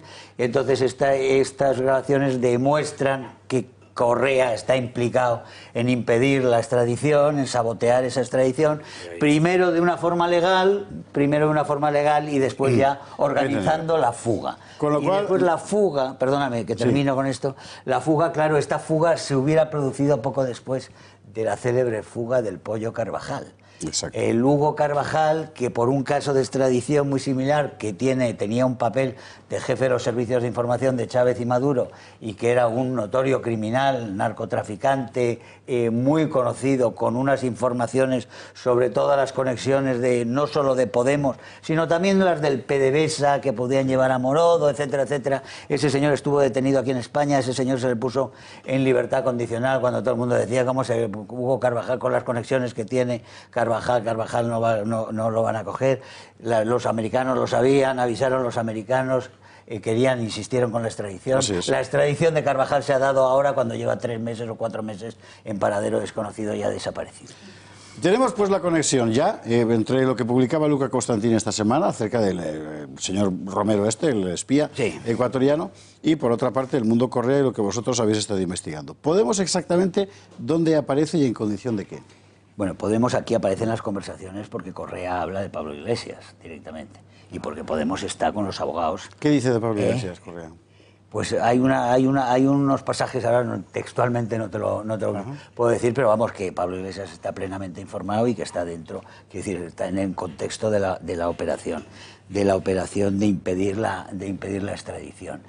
Después no sabemos si esta conversación, si la implicación de Pablo Iglesias se remonta, es previa, o si también siguió después de ya una vez nombrado vicepresidente. Eso es una cosa que no tenemos probada, pero vamos, no le quita realmente relieve a lo que es la intervención. Y después están, como digo, está de Santiago, que ya lo has citado, Enrique Santiago, que hace un pago también concreto, que son 5 o 6 mil euros, que aparece, y hay una serie de conversaciones de donde se desprende todo, que el embajador de Venezuela actual aquí, de Maduro, el que sigue aquí de Maduro, aunque se haya reconocido a Guaidó, ese embajador participa también en toda esta operación, y que Correa ya cuando ya ve que la extradición se va a producir y dice no van a negar la extradición, la van a dar, pues dice que tiene que irse a la isla o a Venezuela, urgiendo a que se vaya a la isla o a Venezuela, y la operación para irse a la isla o a Venezuela se tenía que organizar en ese medio que se estaba organizando con todos esos protagonistas que estoy hablando, de ti, el entorno. ¿Qué isla será? Cuba. Cuba, claro. Cuba. Entendido. Bien, ¿cuándo, en qué momento entra el descubrimiento de la vinculación financiera del gobierno de Correa con el grupo fundacional de Podemos, e incluso con Podemos ya constituido? La vinculación financiera es la misma vinculación financiera que hay que hay con los otros demás países. Esto empieza mucho antes de que se forme Podemos.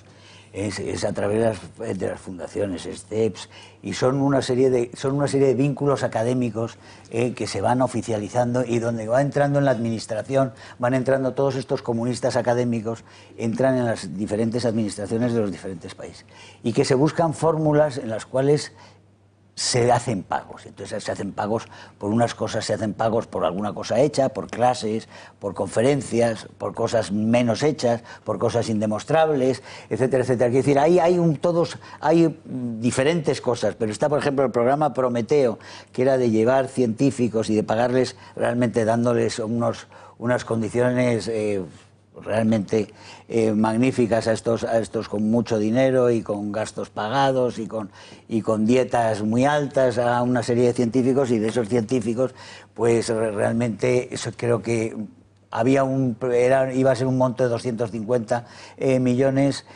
los 54, 55 millones que están probados ya más o menos localizados, casi la mitad son españoles, los supuestos científicos. Científicos de Estados Unidos hay muy poquitos, del otro país donde más hay es de Venezuela, que son 100 y pico, pero digamos hay 200 y pico hay 205 nombres españoles que no sabemos si todos han estado. No sabemos que el dinero se adjudicó, pero no sabemos. Es decir, hay una serie de cosas que se están investigando, pero como en todos los demás países de la zona, que bajo Chávez se metió, digamos, en el alba, en todo lo que es el socialismo del siglo XXI, y que después con las FARC como padrinas continuaron cuando el petróleo se agotó. La financiación pasó a ser prácticamente en general la financiación a través de la cocaína de todos esos regímenes. No, pues en todos esos regímenes Podemos ha estado presente con actuales dirigentes, y en todos esos regímenes ha habido vínculos en los cuales hay unos réditos económicos no aclarados que en este momento en los países donde esos regímenes han sido derrocados, véase en Bolivia como en Ecuador, se están investigando. Y nosotros, nos recibió a Iván González de a mí, nos recibió durante hora y media Lenin en Moreno, el presidente, que era el candidato, fue el candidato de Correa, pero que se ha distanciado de esa política y que en este momento lleva genuinos esfuerzos de realmente buscar aclarar los delitos y los crímenes que se han cometido en aquella época en la cual él también estaba, y realmente yo sí creo en la probidad de sus esfuerzos. Y estamos viendo, precisamente ahí está el impulso para esas investigaciones continuas. Raquel Tejero. Bueno, Podemos nunca ha mostrado vergüenza de tener relación con la dictadura venezolana, por ejemplo. De hecho, digamos que ha hecho alarde de ello. Creo que una pregunta generalizada en la sociedad es, ahora están en el gobierno, ¿de qué manera podrían hacer algún tipo de freno a estas investigaciones o que estas investigaciones les afectasen de manera real? Y la segunda es, ¿hasta cuándo? O sea, ¿hasta cuándo y qué más se tiene que demostrar de la vinculación de Podemos y de su fundación, de cuando nació en 2014 y ahora, y en todo este periodo que han estado en el Congreso de los Diputados? ¿En qué momento y de qué manera la sociedad española va a tener esa prueba de que efectivamente existían estos vínculos y se han financiado de esta manera, cosa que no es? Bueno, yo creo que existían estos vínculos es absolutamente evidente. Pruebas de vínculos ya ha habido. Lo que no hay son no tienes las pruebas de que esos convolutos, por utilizar los términos de la financiación del flicky flock, no, esos convolutos de, por ejemplo, los $240.000 a Monedero, que llegaron a Monedero para aquel supuesto estudio, comprende, sobre una moneda inexistente, a un señor que no sabe nada de monedas, ¿qué era eso y de dónde sale? Pues lo que salga de los servicios, de los fondos reservados, de los servicios secretos de todos estos países, es decir, donde hay unos servicios y que salga de las conexiones de los servicios cubanos y de las mordidas de todos esos servicios, eso es indemostrable, porque eso no tiene ningún tipo, eso nunca tiene un soporte de papel. Lo que sí pueden encontrarse los rastros y las vías, las pistas, es en aquellas cosas donde ha habido una financiación irregular de otro tipo. Que no sea a través de los servicios de información, que no dudamos que también los ha habido. Luca Costantini. Bueno, a ver, incidir en esto. Entonces, ¿de qué estamos hablando? Quiero decir, en el caso concreto pues, del partido Podemos, yo entiendo que demostrar una financiación antes de la creación, 2014. Sí. Es decir, sabemos que en el año 2003... Monedero, por ejemplo, está en Cuba hablando con Fidel Castro en un foro que es el nuevo foro Sao Paulo, más o menos. Es el Evo Morales, están todos ahí y ya se crea lo que tú decías, ¿no? Esta red de la raña de fundaciones. Es el foro de Sao Paulo. Eso, vale, muy bien. Entonces, volvemos al año pasado, quiero decir. Porque ahí sí que parece ser que la gran novedad es, por ejemplo, una consultora, el gobierno de Bolivia, porque aquí estamos hablando de campaña electoral del año 2019. Claro. Entonces, actualmente, ¿cómo va la investigación en Bolivia? Podemos hablar de que hay sospechas sobre ese tipo de financiación de la campaña electoral del año pasado de Podemos, o estamos hablando, al fin y al cabo, solo de sospechas que no se podrán tampoco demostrar. No, vamos a ver, yo creo, nosotros tenemos indicios y por supuesto esperanzas y promesas de investigación muy claras por parte de Bolivia, por parte de Ecuador, y después hay un sitio donde realmente las dificultades van a ser mucho mayores por cuestiones obvias, que es México, ¿no? Que es otra de las conexiones recientes en las cuales todos sospechamos que ha habido ya financiación para un partido constituido. No tenemos pruebas para eso todavía, pero como digo, tirando de los hilos, casualmente tirando del hilo de Balda, hemos visto cómo realmente las conexiones, por ejemplo, porque Correa decía que prácticamente no conocía a su jefe de servicios de información era tan buen espía que no lo encontraba. Y tampoco quiero decir, y lo que se ha visto es que en este momento y en la actualidad, si no ha sido mientras era vicepresidente, y no creo que haya roto, porque ayer estaba con García Linera, el señor vicepresidente, se presentó ayer con el segundo de Evo Morales, fugado también, y una persona, el segundo de un régimen acusado de muchísimos crímenes, de muchísimas desapariciones, de encarcelamientos, de ejecuciones extrajudiciales y de, por supuesto, conexiones con el narcotráfico, masivas conexiones con el narcotráfico por parte del régimen de Evo Morales, que dirigía también García Linera, que ayer estaba invitado, antes de ayer por Errejón, agasajado por Errejón antes de ayer, y ayer con el vicepresidente del gobierno del Reino de España. El mismo día que se reunía no es poco decir. El mismo día que se reunía el Consejo de Seguridad Nacional. Que no es poco decir, sí. Qué cosas, ¿eh? Fernando Paz. Bueno, las conexiones, los lazos, los vínculos entre Podemos y en fin, las dictaduras y los regímenes de Sudamérica, conocidos de todos, son evidentes y yo creo que es una cosa que no se discute. Pero la pregunta, bueno, serían dos. Una primera, ¿hasta qué punto, Podemos es un partido financiado por ese tipo de países? O más bien, es decir, ¿se trataría de un partido español financiado desde el extranjero o más bien forma parte de un ataque, de un despliegue generalizado de esa izquierda del Foro de Sao Paulo y por lo tanto sería un tentáculo más de una izquierda internacionalizada y globalista también, por otro lado, no lo perdamos de vista, por un lado? Y primera pregunta. Y segunda, ¿cuál es el papel de Bolivia? No ahora, que les puede hacer mucho daño, pero ¿hasta qué punto les ha hecho daño la caída en sí? No las investigaciones que puedan devenir, la caída en sí de Bolivia, que parecía ser el primer peón o la primera pieza de dominó de todo su apoyo en Sudamérica. El efecto de la caída de Evo Morales y de Correa es enorme para ellos y por eso están ayudando a todas las desestabilizaciones. Es decir, ellos han recuperado, digamos, para sus fuerzas en el tablero a Argentina, y desde Argentina tienen a Evo Morales en Argentina, García Linera y a tantos otros los tienen allí, están aquellos, los de los refugiados de la Embajada de México, ¿no? Es decir, ahí el golpe ha sido muy fuerte para todos ellos y el peligro, y como lo de Correa, y que Correa esté fuera, Correa está en Bélgica, el dinero al parecer lo puede tener Estados Unidos, vete a saber, pero vamos, mueven dinero, un dinero se va y viene, como se ve en el vídeo, también se demuestran movimientos, las cuentas de ING que tiene el señor Correa, etcétera, etcétera. Quiero decir, ahí el revés ha sido grande, pero no olvidemos otra de las pistas, que es una pista que conecta directamente con ellos, que es la de Irán.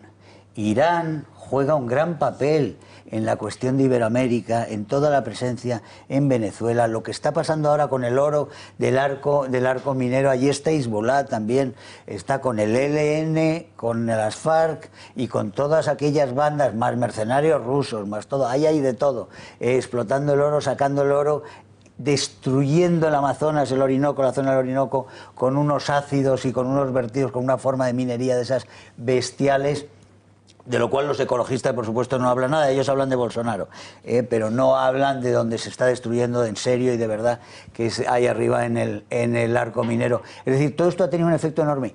La pista iraní es importantísima y la pista iraní pasa por Madrid, porque es la embajada en Madrid, para los servicios de información occidentales, es la embajada en Madrid uno de los tableros fundamentales de todas las operaciones estas que van hacia Latinoamérica por parte de Irán. Y la presencia de Irán, más allá del atentado aquel de Lamia en Buenos Aires, que también está ahí, la muerte de Nisman cuando iba a acusar a la señora Kirchman, pero y sobre todo en Venezuela, y sobre todo la presencia en Venezuela de Irán. Y son Irán, es el eje Irán-Venezuela, Evo Morales, donde solía ir también Ahmadinejad, y ese eje, son los padrinos de nuestro segundo partido del gobierno. Antonio Alonso Timón. Y un poco en la línea que apuntaba Fernando, de esa financiación de la izquierda de manera global, tirando de estos hilos, ¿os habéis encontrado con algún hilo que apunte hacia algún otro partido político aparte de Podemos en España? Esa es la primera pregunta. Y la segunda pregunta, ¿habéis visto? Parece ser que sí, pero confírmanoslo tú, Germán, que has estado allí. ¿Has visto que los bolivianos y los ecuatorianos tengan una verdadera intención de llegar hasta el final en estos temas, en estos asuntos?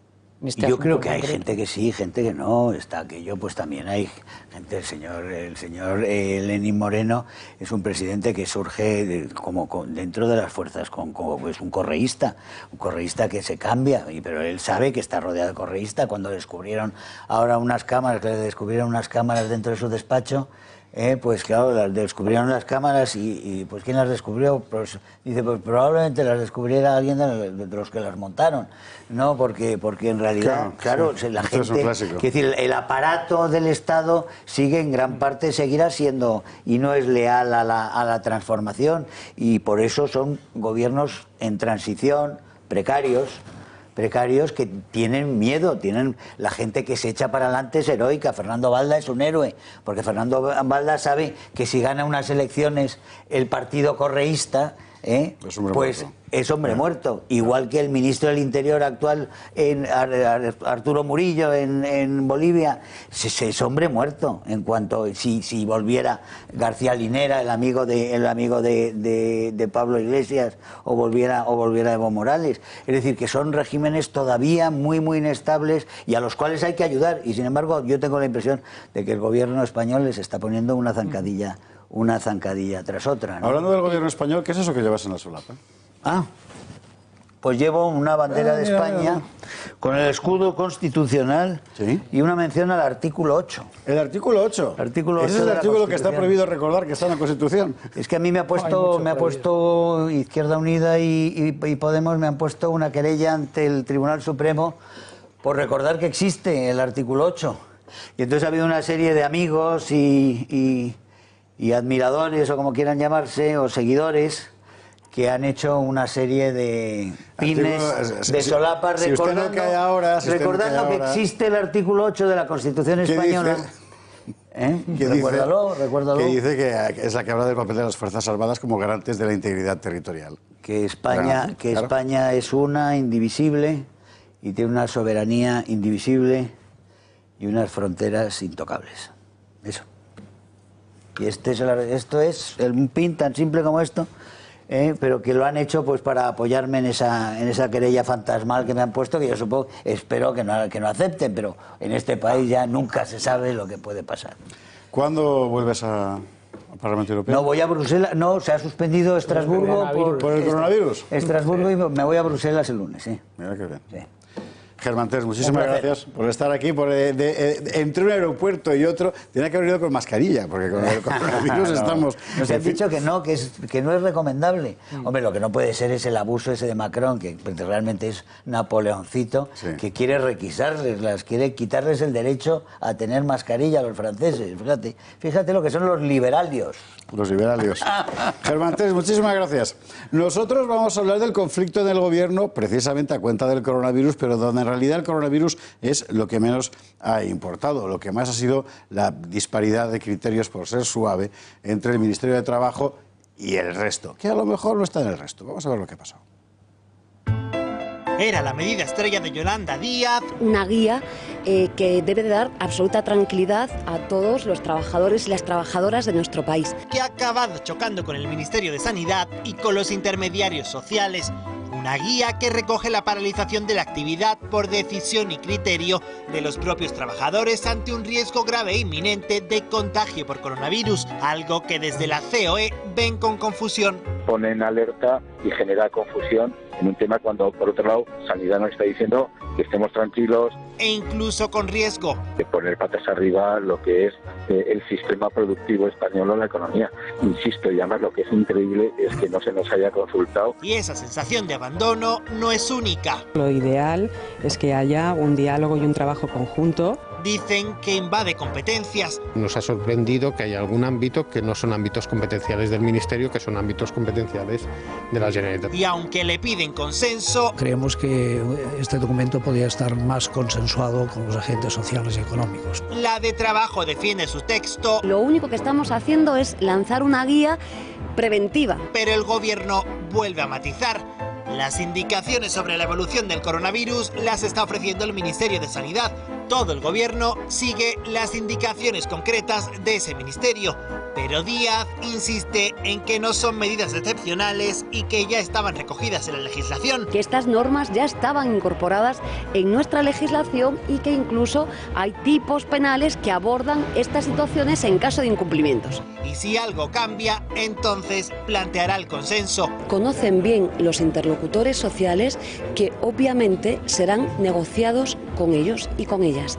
Pero les comunico que a día de hoy no hay medidas excepcionales. De momento, sin consenso, en este choque PSOE-Podemos, la autoridad la siguen teniendo Salvador Illa y su ministerio. Enseguida vamos a ver la última hora del coronavirus, que se la está preparando Irene Lasso y enseguida nos la cuenta.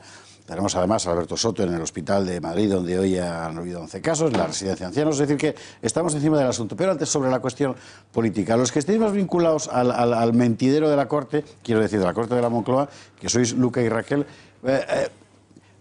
vamos a ver, ha dicho Escrivá una cosa, el ministro de la Seguridad Social, que me ha llamado la atención, que es, no es eso lo que yo he vivido en el Consejo de Ministros, hablando del rifirrafe. Y yo estoy convencido de que dice la verdad. Lo cual quiere decir que desde los propios ministerios, los aparatos, digamos, las cortes políticas de cada uno de los ministros filtran a la prensa, como vimos en el caso de Campo, ¿verdad?, para deteriorar al otro. Eso es mucho peor que si la bronca fuera en el Consejo, claro. Bueno, lo estaba apuntando ahora que antes en la introducción. En enero firmaron un paquete de medidas, no la llamaban la estrategia conjunta para los medios. Lo publicamos esta mañana en Voz Populi. Porque lo divertido es que en un mes ha estallado ese famoso pacto porque la idea, ¿cuál era? La idea de Pedro Sánchez realmente era, bueno, intento evitar el efecto Salvini, es decir, la idea de que Pablo Iglesias se convierta en un tipo que me va en los medios, me va a filtrar cosas, con un pacto. Lo que pasa es que realmente hemos visto esta semana, una semana de guerra, sobre todo mediática, ¿no?, con filtraciones por un lado, por el otro.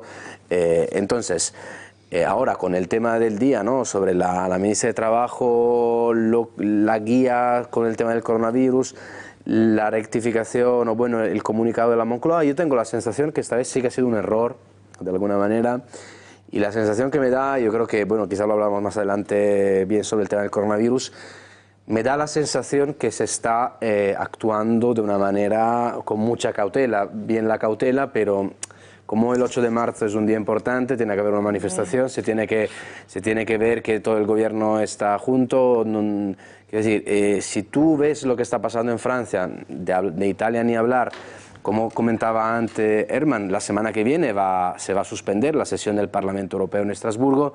La gran pregunta, aquí en Madrid hay una residencia de ancianos con 9 personas contagiadas, que eso suele ser un foco de contagio muy importante.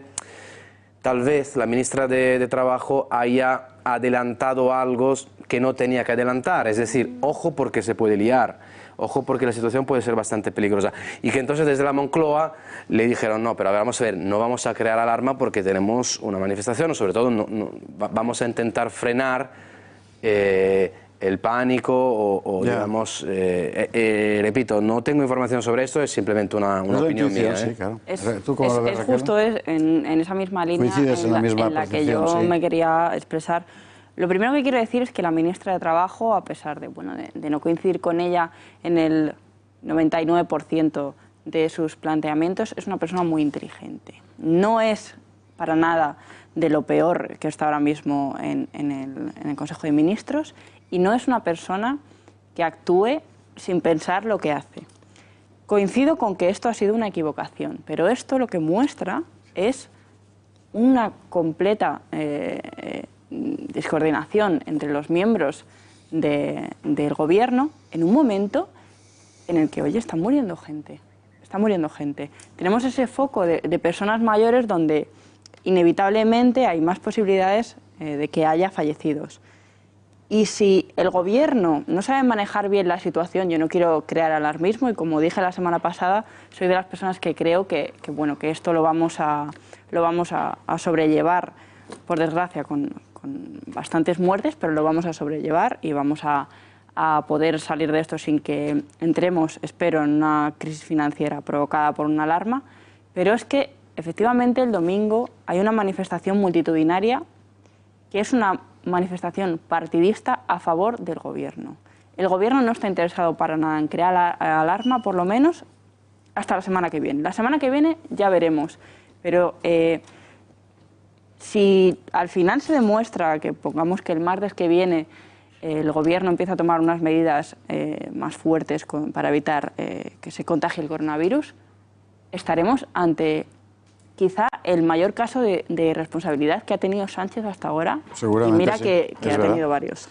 Vamos a lo del coronavirus, porque está todo el mundo pendiente. ¿Qué es lo último que tenemos? Vamos a ver. Irene Eraso, que tiene la última información. Irene, muy buenas noches.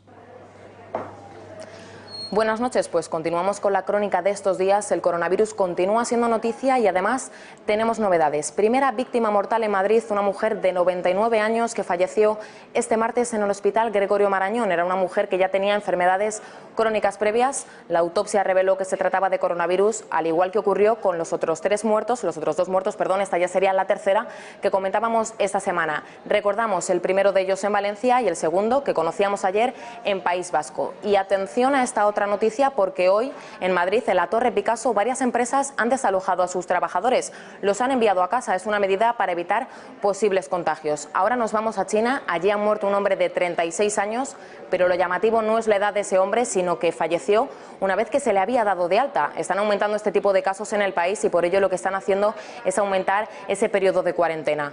Y muy atentos también a una noticia muy importante, porque ha habido varios contagios en una residencia de ancianos en Madrid. Está allí nuestro compañero Alberto Soto. Sí, esa mujer de 99 años que fallecía por coronavirus lo hacía ingresada en ese Hospital Gregorio Marañón situado en O'Donnell, donde también se encuentra esta residencia geriátrica en la que hoy hemos conocido 8 nuevos casos de coronavirus. De momento ninguno de los ancianos ha requerido ingreso hospitalario, permanecen en el centro y la auxiliar de enfermería permanece aislada en su casa. Por ello, la Comunidad de Madrid está tomando medidas extraordinarias para prevenir que se siga expandiendo el coronavirus en la comunidad, porque es la que más casos positivos activos mantiene en estos momentos y la cifra asciende ya a más de 90. Entre esas medidas se contempla el cierre de los centros de día de personas mayores y también restringir las visitas a centros como este. Por ello han llamado ya a todos los familiares para evitar estas visitas a no ser que sea estrictamente necesario. Alberto Soto, muchas gracias. Irene Lasso, muchas gracias. Buenas noches. Bueno, esto es lo que hay. Y la OMS, que acaba de decir que está muy preocupada por los nuevos casos en el mundo. Pues, en fin, muchísimas gracias, pero ya nos suponíamos, ¿verdad?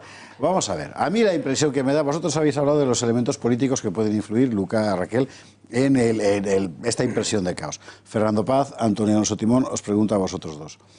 Yo he visto la foto de Pedro Sánchez en el centro de control. Y he dicho, bueno, Pedro, va a esto. Y todo lo demás, creo que no está calibrando la importancia que tiene. Bueno, es evidente que se trata de un gesto político, pero yo, sinceramente, estoy absolutamente despistado con este asunto. No voy a decir que tengo un criterio formado porque no lo tengo. Es decir, a mí todo esto me parece extraordinariamente raro. Si verdaderamente no es más que una gripe de carácter más o menos medio, cuya mayor parte de víctimas son gente en estado de debilitamiento por razones de edad o de otras enfermedades y tal, yo no sé, no lo sé, esto es lo que parece por cómo está cursando, ¿no? Pero entonces no se explica por qué eventos millonarios son cancelados en todo el mundo. Es decir, o esto está, y no quiero ponerme conspiranoico porque no lo pienso así, pero o esto está ocultando algo detrás, o alguien nos está ocultando la verdadera naturaleza de lo que está pasando, o yo no lo entiendo, sinceramente, porque no tengo otra explicación racional más que esa, no para alimentar la conspiranoia, antes al contrario, sino porque por la vía de la racionalidad son las soluciones que se me ofrecen. Sinceramente no lo entiendo, repito, o nos ocultan algo, cosa que puede ser, por no sembrar la alarma, qué sé yo por qué, o alguien está utilizando esto como tapadera. Lo cierto es que se están perdiendo miles de millones en eventos como el Mobile, como el Mundial de Automovilismo de Qatar. En Italia se está jugando a puertas cerradas, se está hablando de extender esa medida a los países del occidente europeo. Se han cerrado universidades, se han cerrado colegios, se han cancelado un montón de cosas, como estás diciendo. Yo en la línea que apunta Fernando también, en la última semana ha habido algunas novedades inquietantes. Es decir, cuando hablábamos la semana pasada decíamos, hombre, no hay que ser alarmista. Yo sigo pensando que no hay que ser alarmistas. Esto no va a acabar con la humanidad, pero sí que es cierto que en la última semana hemos asistido a algunas noticias inquietantes. Por ejemplo, los científicos chinos han descubierto que hay 2 cepas, que no hay una. En China se ha descubierto también que señores que estaban curados han vuelto a recaer en la enfermedad. O sea que hay algunas noticias, por supuesto, el tema en España va creciendo y yo creo que se están relajando las medidas en comparación con otros países. Pero si seguimos así, probablemente dentro de 2 semanas en España estemos, Dios no lo quiera, en la misma situación en la que está Italia. Si no, esperemos que no con los mismos muertos, porque Italia creo que van ya 300 muertos, una cosa así, Luca, o 150. Bueno, pues si el gobierno está retrasando las medidas que tiene que adoptar por la manifestación del 8 de marzo, como habéis apuntado vosotros aquí, y que yo creo que no vais muy descaminados, yo de este gobierno me lo creo todo, pero eso sería un grado de irresponsabilidad y tendría que responder políticamente. Yo lo que no voy a hacer es acusar al gobierno del coronavirus y decir que el gobierno tiene la culpa de esto, como por cierto hicieron ellos con la gripe A en la época y con el ébola. Al revés, le voy a desear al gobierno toda la suerte del mundo, porque aquí hay vidas en juego y yo creo que la suerte del gobierno va a ser la suerte de los españoles para que no mueran. Por lo tanto, yo creo que aquí hay que apoyar al gobierno y no hacer política con esta desgracia que nos está ocurriendo. Pero, como dice Fernando, te da la impresión de que no nos están contando toda la verdad y que puede haber algo por detrás que todavía vaya saliendo, porque poco a poco van saliendo noticias. Hombre, también hay una noticia buena, parece ser que hay un equipo de investigación china que ya ha descubierto cómo entra en el cuerpo el virus y que eso va a ser un avance fundamental para poder crear una vacuna y para poder crear un medicamento que trate esta enfermedad. También nos ayuda que dentro de poco llega la primavera y la próxima estación es el verano, porque parece ser que esto va a aliviar un poco el contagio, ¿no? Pero hay que ser prudentes, no alarmistas, Luca, pero tener un poco de respeto con esta situación. A ver, aquí el gran problema, que es lo que se está viviendo ahora mismo en Italia, porque también se vivió en China en realidad, que son dos de los grandes países afectados. no es tanto, digamos, la mortalidad, que sí que es un problema, pero que efectivamente las estadísticas dicen que afecta sobre todo a personas, digamos, muy mayores y algunos de ellos con complicaciones, con problemas, aunque es verdad que también hay casos de personas de 30 a 40 años, pero efectivamente con algunos problemas de salud que ya los tenían. La gran cuestión a la que se puede enfrentar el gobierno y que se está enfrentando en ese momento en Italia el gobierno con muchísimas dificultades es el tema de las camas de hospitales. Es decir, un buen porcentaje de la gente que, en fin, que acaba, digamos, teniendo el coronavirus tiene que ir a un cuidado intensivo, quiero decir, tiene que ir a una unidad especial en los hospitales. Y ahí está el gran problema, porque en realidad cuando tú entras con grandes números como en Italia, creo que son 2.000 a 3.000 personas, 150 muertos, pero centenares de personas que tienen que estar, digamos, cuidado en un hospital con unas unidades sanitarias especiales, con personas que te tienen que atender y que en muchos casos también se acaban infectando, ahí, digamos, se crea el problema político de gestión de la enfermedad por parte del gobierno, en ese caso sería el gobierno de España. Yo creo, y estoy casi seguro, de que a nivel de Consejo de Ministros, a nivel de gobierno, sí que tiene que haber mucho miedo, preocupación en ese sentido. Que se sature el sistema sanitario. Que se sature, que se colapse, que se colapse. Un hospital especial en 10 días. Sí, eso es impensable. En Italia ya se está hablando de colapso del sistema de los hospitales. La palabra que se ha empleado hoy es colapso, y esta tarde ha tenido que hablar el presidente de la República a todos los italianos diciendo la unidad nacional lo sacaremos adelante, apelando a la unidad nacional y apelando al sentido, digamos, de que cada ciudadano cumpla con sus deberes. Hay pueblos en cuarentena desde 2 semanas. Quiero decir, entiendo que en el Consejo de Ministros deben tener estos datos, porque seguramente se los pasan las autoridades italianas, y entiendo que la situación debe ser bastante, algo de miedo deben tener, y por ahí yo creo que la ministra de Trabajo quizás se adelantó con una medida, ¿no? Y con una medida ya de cuidado, y que le dijeron a la Moncloa, no, pero no entremos ahora, esperemos a ver qué pasa, ¿no? Dentro de un instante, Luca, muchísimas gracias. Dentro de un instante, y recuerdos a tus compatriotas, la verdad es que estamos todos pendientes de lo que está pasando allí, ya no está pasando aquí, con lo cual, en fin, ahora solidaridad mediterránea pura. Bueno, que digo que dentro de un instante nos vamos a ver lo de esos dineros que el separatismo catalán decía que iba a dedicar al tercer mundo, y en realidad se dedicaba a engordar a Mas, Puigdemont, en fin, Junts pel Cat, Convergencia, toda esa historia. Lo vamos a ver de inmediato. Antes le quiero recordar que si este programa es posible, es gracias a ustedes, claro, y queremos que siga siendo así porque queremos seguir siendo su voz, pero para eso nos hace falta su ayuda. Y la forma de materializar esa ayuda es el Club de Amigos. Es la plataforma que hemos creado para que usted pueda participar, para que usted siga teniendo una voz en el programa de la televisión en España.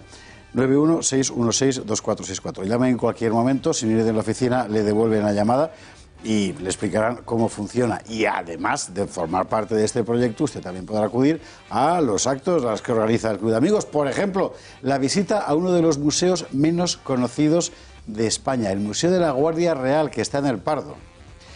Yo tengo la gran fortuna de haberlo visto, porque no cree usted que hay mucha gente, y la verdad es que vale la pena, ¿eh? Hay cosas insólitas, desde vehículos hasta uniformes, armas, vehículos de Franco, del rey, por ejemplo, claro, es El Pardo aquello. Y así entre usted y yo, si va, hay que llamar, hay que apuntarse porque si no, no. Si va, a ver si les enseñan la cantina de la Guardia Mora, que ahora es la cantina de oficiales. Y esté usted en El Pardo y abre una puerta y de repente entra en Marrakech. Porque lo de esa cantina es una cosa asombrosa. Pero bueno, no le pongo los dientes largos por si ese día está cerrada. Ahora, el museo, en cualquier caso, hay que verlo.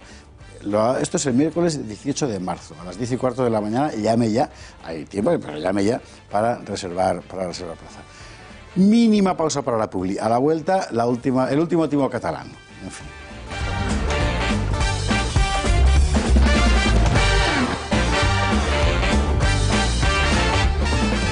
...23:47 y nos vamos al enésimo escándalo de corrupción en Cataluña, que esto no hay por dónde cogerlo. Vamos a ver, o sea, de lo del rey ya hablaremos. La semana que viene yo se lo prometo. Pero esto había que contarlo. Porque coger el dinero que le sacas a la gente diciendo que es para ayudar al tercer mundo, causa nobilísima, y quedártelo tú, en fin. Natalia Rodríguez nos cuenta cómo han hecho esto. Más de 40 ayudas destinadas para el tercer mundo habrían acabado en manos de entidades implicadas en el proceso independentista. Según las investigaciones de la Guardia Civil, la Diputación Provincial de Barcelona habría desviado miles de fondos públicos que estaban destinados a la cooperación y al desarrollo. Todo esto habría ocurrido entre 2011 y 2015, bajo el mandato de Convergencia y Unió, la antigua Junts per Cat. El juez Joaquín Aguirre ha llamado a declarar a 49 dirigentes, empresarios y funcionarios que habrían participado en la trama, entre ellos Salvador Esteve, exdirigente de CiU y responsable de la Diputación en esos años. Algunas de las empresas investigadas llegaron a recibir hasta 40.000 euros en ayudas para proyectos en países como Costa Rica, Panamá o Marruecos. A veces llegaba un pequeño porcentaje, pero otras ni eso. Una de las que habría recibido dinero era la Fundación Catmón, una organización cuya tarea era el reconocimiento internacional de la nación catalana. Uno de los dirigentes de Catmón, Víctor Terradellas, habría usado este dinero para pagar viajes internacionales en busca de adhesiones al referéndum del 1 de octubre o sufragar conferencias de Carles Puigdemont, entre otros gastos. Bueno, esto hay que contarlo. Es un trabajo que está haciendo Chema Olmo en elconfidencial.com desde hace tiempo. Tiene antecedentes porque esto viene de lejos. Lo asombroso aquí nunca pasa nada. No pasa nada. Porque esto es una investigación oficial. Esto que está contando no lo ha descubierto Natalia Rodríguez ni Chema Olmo. Esto es la Guardia Civil y la policía. Aquí no pasa nada. A lo mejor pasa ahora que una jueza ha pedido al Supremo, ahora Antonio Alonso Timón me corregirá si me equivoco en lo técnico, que seguramente sí, investigar a Puigdemont por un desvío de fondos de Aguas de Gerona, cuando él era alcalde de aquella ciudad, que fue a parar a un fondo de arte o no sé qué, según dicen. En todo caso, nadie les ha tocado, mi querido Antonio, ni un pelo de la ropa. No, aquí no ha pasado absolutamente nada y si pasa se le saluda. Desde luego Cataluña es una de las comunidades autónomas más corruptas de España. Nos vamos a perder, desgraciadamente, nos va a perder afortunadamente, pero desgraciadamente, por una parte a mí me gustaría ver esa República Independiente Catalana, pues nos íbamos a reír bastante. Si están haciendo esto aquí ahora, pues imagínense lo que harían en una República Independiente con un control judicial férreo como el que quieren tener, etcétera, etcétera. Y en lo de Puigdemont, pues a mí me parece muy inteligente lo que ha hecho esta juez, porque de lo que se trata es de intentar reactivar la euroorden, metiendo delitos que estén dentro de la euroorden y que por lo tanto los jueces belgas no puedan escudarse en ningún tipo de excusa de que no hay un delito semejante en el ordenamiento jurídico belga, etcétera, etcétera. Esto puede suponer que el juez Llarena pueda reactivar la euroorden y haber sido una vez por todas este señor tiene el valor de enfrentarse a la justicia, porque yo creo que ya va siendo tiempo. Es una esperanza, no soy muy optimista porque ya está tan enrevesado el asunto que los jueces belgas no tienen ninguna intención de devolverlo, pero estarían incumpliendo flagrantemente la euroorden, que por otra parte creo que debe ser objeto de una reflexión y de un estudio. Yo decía anteriormente, cuando me preguntabas que yo era un firme convencido de la Unión Europea, pues empiezo a tener ciertas dudas, porque para esto no se hace la construcción europea. La construcción europea, además, si Europa piensa que lo que quiere es apostar por unos países absolutamente desunidos, ya ha salido el Reino Unido, si lo que quiere, me parece alucinante que el alcalde de Perpiñán el otro día salga a recibir a este señor. Y como dijo Enrique Calvet aquí esta semana, esto no es una idea, una ocurrencia del alcalde de Perpiñán, sino eso que viene de más arriba, en la República Francesa. Si ya Francia está posicionándose de alguna manera, el fin de la Unión Europea está cercano. O sea, el proyecto europeo está acabado si no se fortalecen los proyectos nacionales. Para que haya un buen proyecto europeo tiene que haber un buen proyecto nacional. Y yo creo que esto no ayuda. En definitiva, la corrupción en Cataluña no ha pasado factura a los separatistas, no les pasa factura, porque es una sociedad que está ya enferma y es una sociedad que ya aguanta lo que sea porque tiene su moto, su leitmotiv es la independencia. No, seamos sinceros, la corrupción en España no pasa factura a nadie. Pero en Cataluña en especial. No, y hemos visto los casos del PSOE durante décadas, y el Partido Popular, y tampoco quiero decir que cuando llega la crisis económica entonces sí, porque ya estamos hablando de otra cosa, ya es que tú robas y encima yo no tengo, pero es mientras tú robes aquí otra de gambas, o sea, en el fondo esto viene siendo así porque España se ha convertido en una sociedad muy cínica, hay que decirlo desgraciadamente, aunque sigue habiendo una parte de la sociedad que tiene pulso vital, pero es una sociedad muy cínica a grandes rasgos y en el fondo hay mucha gente que piensa, bueno, si yo estuviera en su lugar haría lo mismo, y sabemos que los delitos al final en España no pagan. Si el señor Lesmes dijo que la ley en España estaba hecha para los robagallinas, los que perpetran golpes de Estado saben que van a salir a la calle en muy poco tiempo, lo saben y les consta, y esto se salvo que sea el guardia civil. No, claro, pues efectivamente, pero no es el caso, ¿no? Entonces se impulsa desde el gobierno. Por último, decir simplemente que claro que el problema de la Unión Europea consiste en eso, consiste en que se ha montado sobre la supresión de las identidades nacionales. Básicamente es eso. Y España se ha tomado precisamente el problema del separatismo, ha venido inflado y resurge en estos días, en los últimos años, en función de que el proyecto europeo va siendo menos viable. ¿Por qué? Porque la solución de España, al parecer, de la balcanización de España, estaba en entrar en Europa.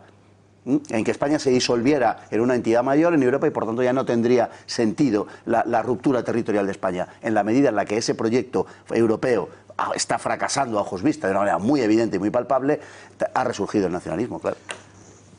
Nanopausa. Y a la vuelta, la contraportada, la guinda. El final del Gato al Agua con las intervenciones finales por hoy de nuestros contertulios. Hasta ahora mismo.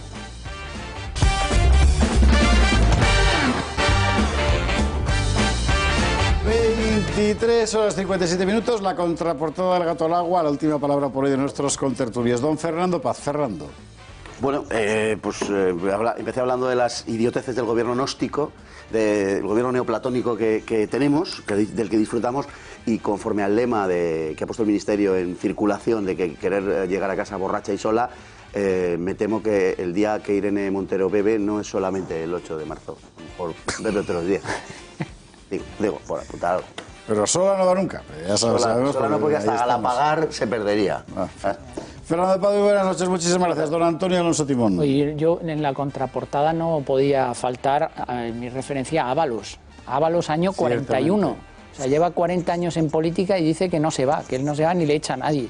Ábalos, año 41. O sea, todavía no ha dimitido. Bueno, a lo mejor le echan, pero bueno, no ha dimitido, no tiene ninguna intención de hacerlo y sigue ahí. Y aquí no pasa absolutamente nada. Ábalos, año 41. Ya supera a Franco. A ver qué hacemos. Mira, es verdad. Sí, con Ábalos. Antonio, muchísimas gracias. Hasta la semana que viene. Don Luca Costantini, ¿qué reflexión final tenemos para hoy? Bueno, la reflexión que tengo es sobre el feminismo, porque creo que es un debate en realidad muy interesante y Guadalupe creo que nos ha dado unas claves interesantísimas para entenderla y lo que intenté decir y comentar y que, digamos, me repito en ese sentido, es decir que hemos visto de momento dos olas, creo que va a llegar una tercera ola feminista, creo que el movimiento feminista está mucho más dividido de lo que se cree. Y creo que, por otro lado, está bien que las mujeres de los varios partidos políticos, incluso que, digamos, no comulguen con el cierto feminismo que va en la calle el 8 de marzo, pues hagan, en fin, quieran participar o no, pero digan lo que opinen siempre, porque en realidad el feminismo siempre ha sido, sobre todo, libertad, además de igualdad de oportunidades, pero sobre todo libertad, que la mujer diga y opine absolutamente lo que quiera. Y que se emborrache. Y que se emborrache también. Luca, muchísimas gracias por la primera parte. De la borrachera lo dejamos estar. Doña Raquel Tejero, palabras finales. Bueno, yo quiero decir una cosa. En OK Diario me acaban de informar de que vamos a dar en breve unas informaciones muy reveladoras y concluyentes de pagos a la cúpula de Podemos. O sea, que estén atentos. Y por otra parte... ¿Sobre qué? ¿Sobre qué? Sobre pagos a la cúpula de Podemos. ¿De pagos de quién? Ah, eso es lo revelador, vale. Es lo revelador. Concluyente. Hay que estar atento. Y por último, quería volver a hacer mención a dos temas muy importantes y que están olvidados en general los medios de comunicación. Uno son las menores de Baleares, por las que siguen sin haber dimisiones, y además también por los dos desaparecidos, bueno, sepultados en Zaldívar, de los que apenas se habla y ya llevan un mes. Sí, señor. Esta semana nosotros hemos tratado esos temas y la semana que viene volveremos, porque ya hemos dicho que de eso aquí todos los días hasta que sepamos lo que ha pasado. Gracias, señora Caballeros, y a ustedes también muchísimas gracias por estar ahí. Mañana, que es viernes, Gato Premium. Hasta mañana.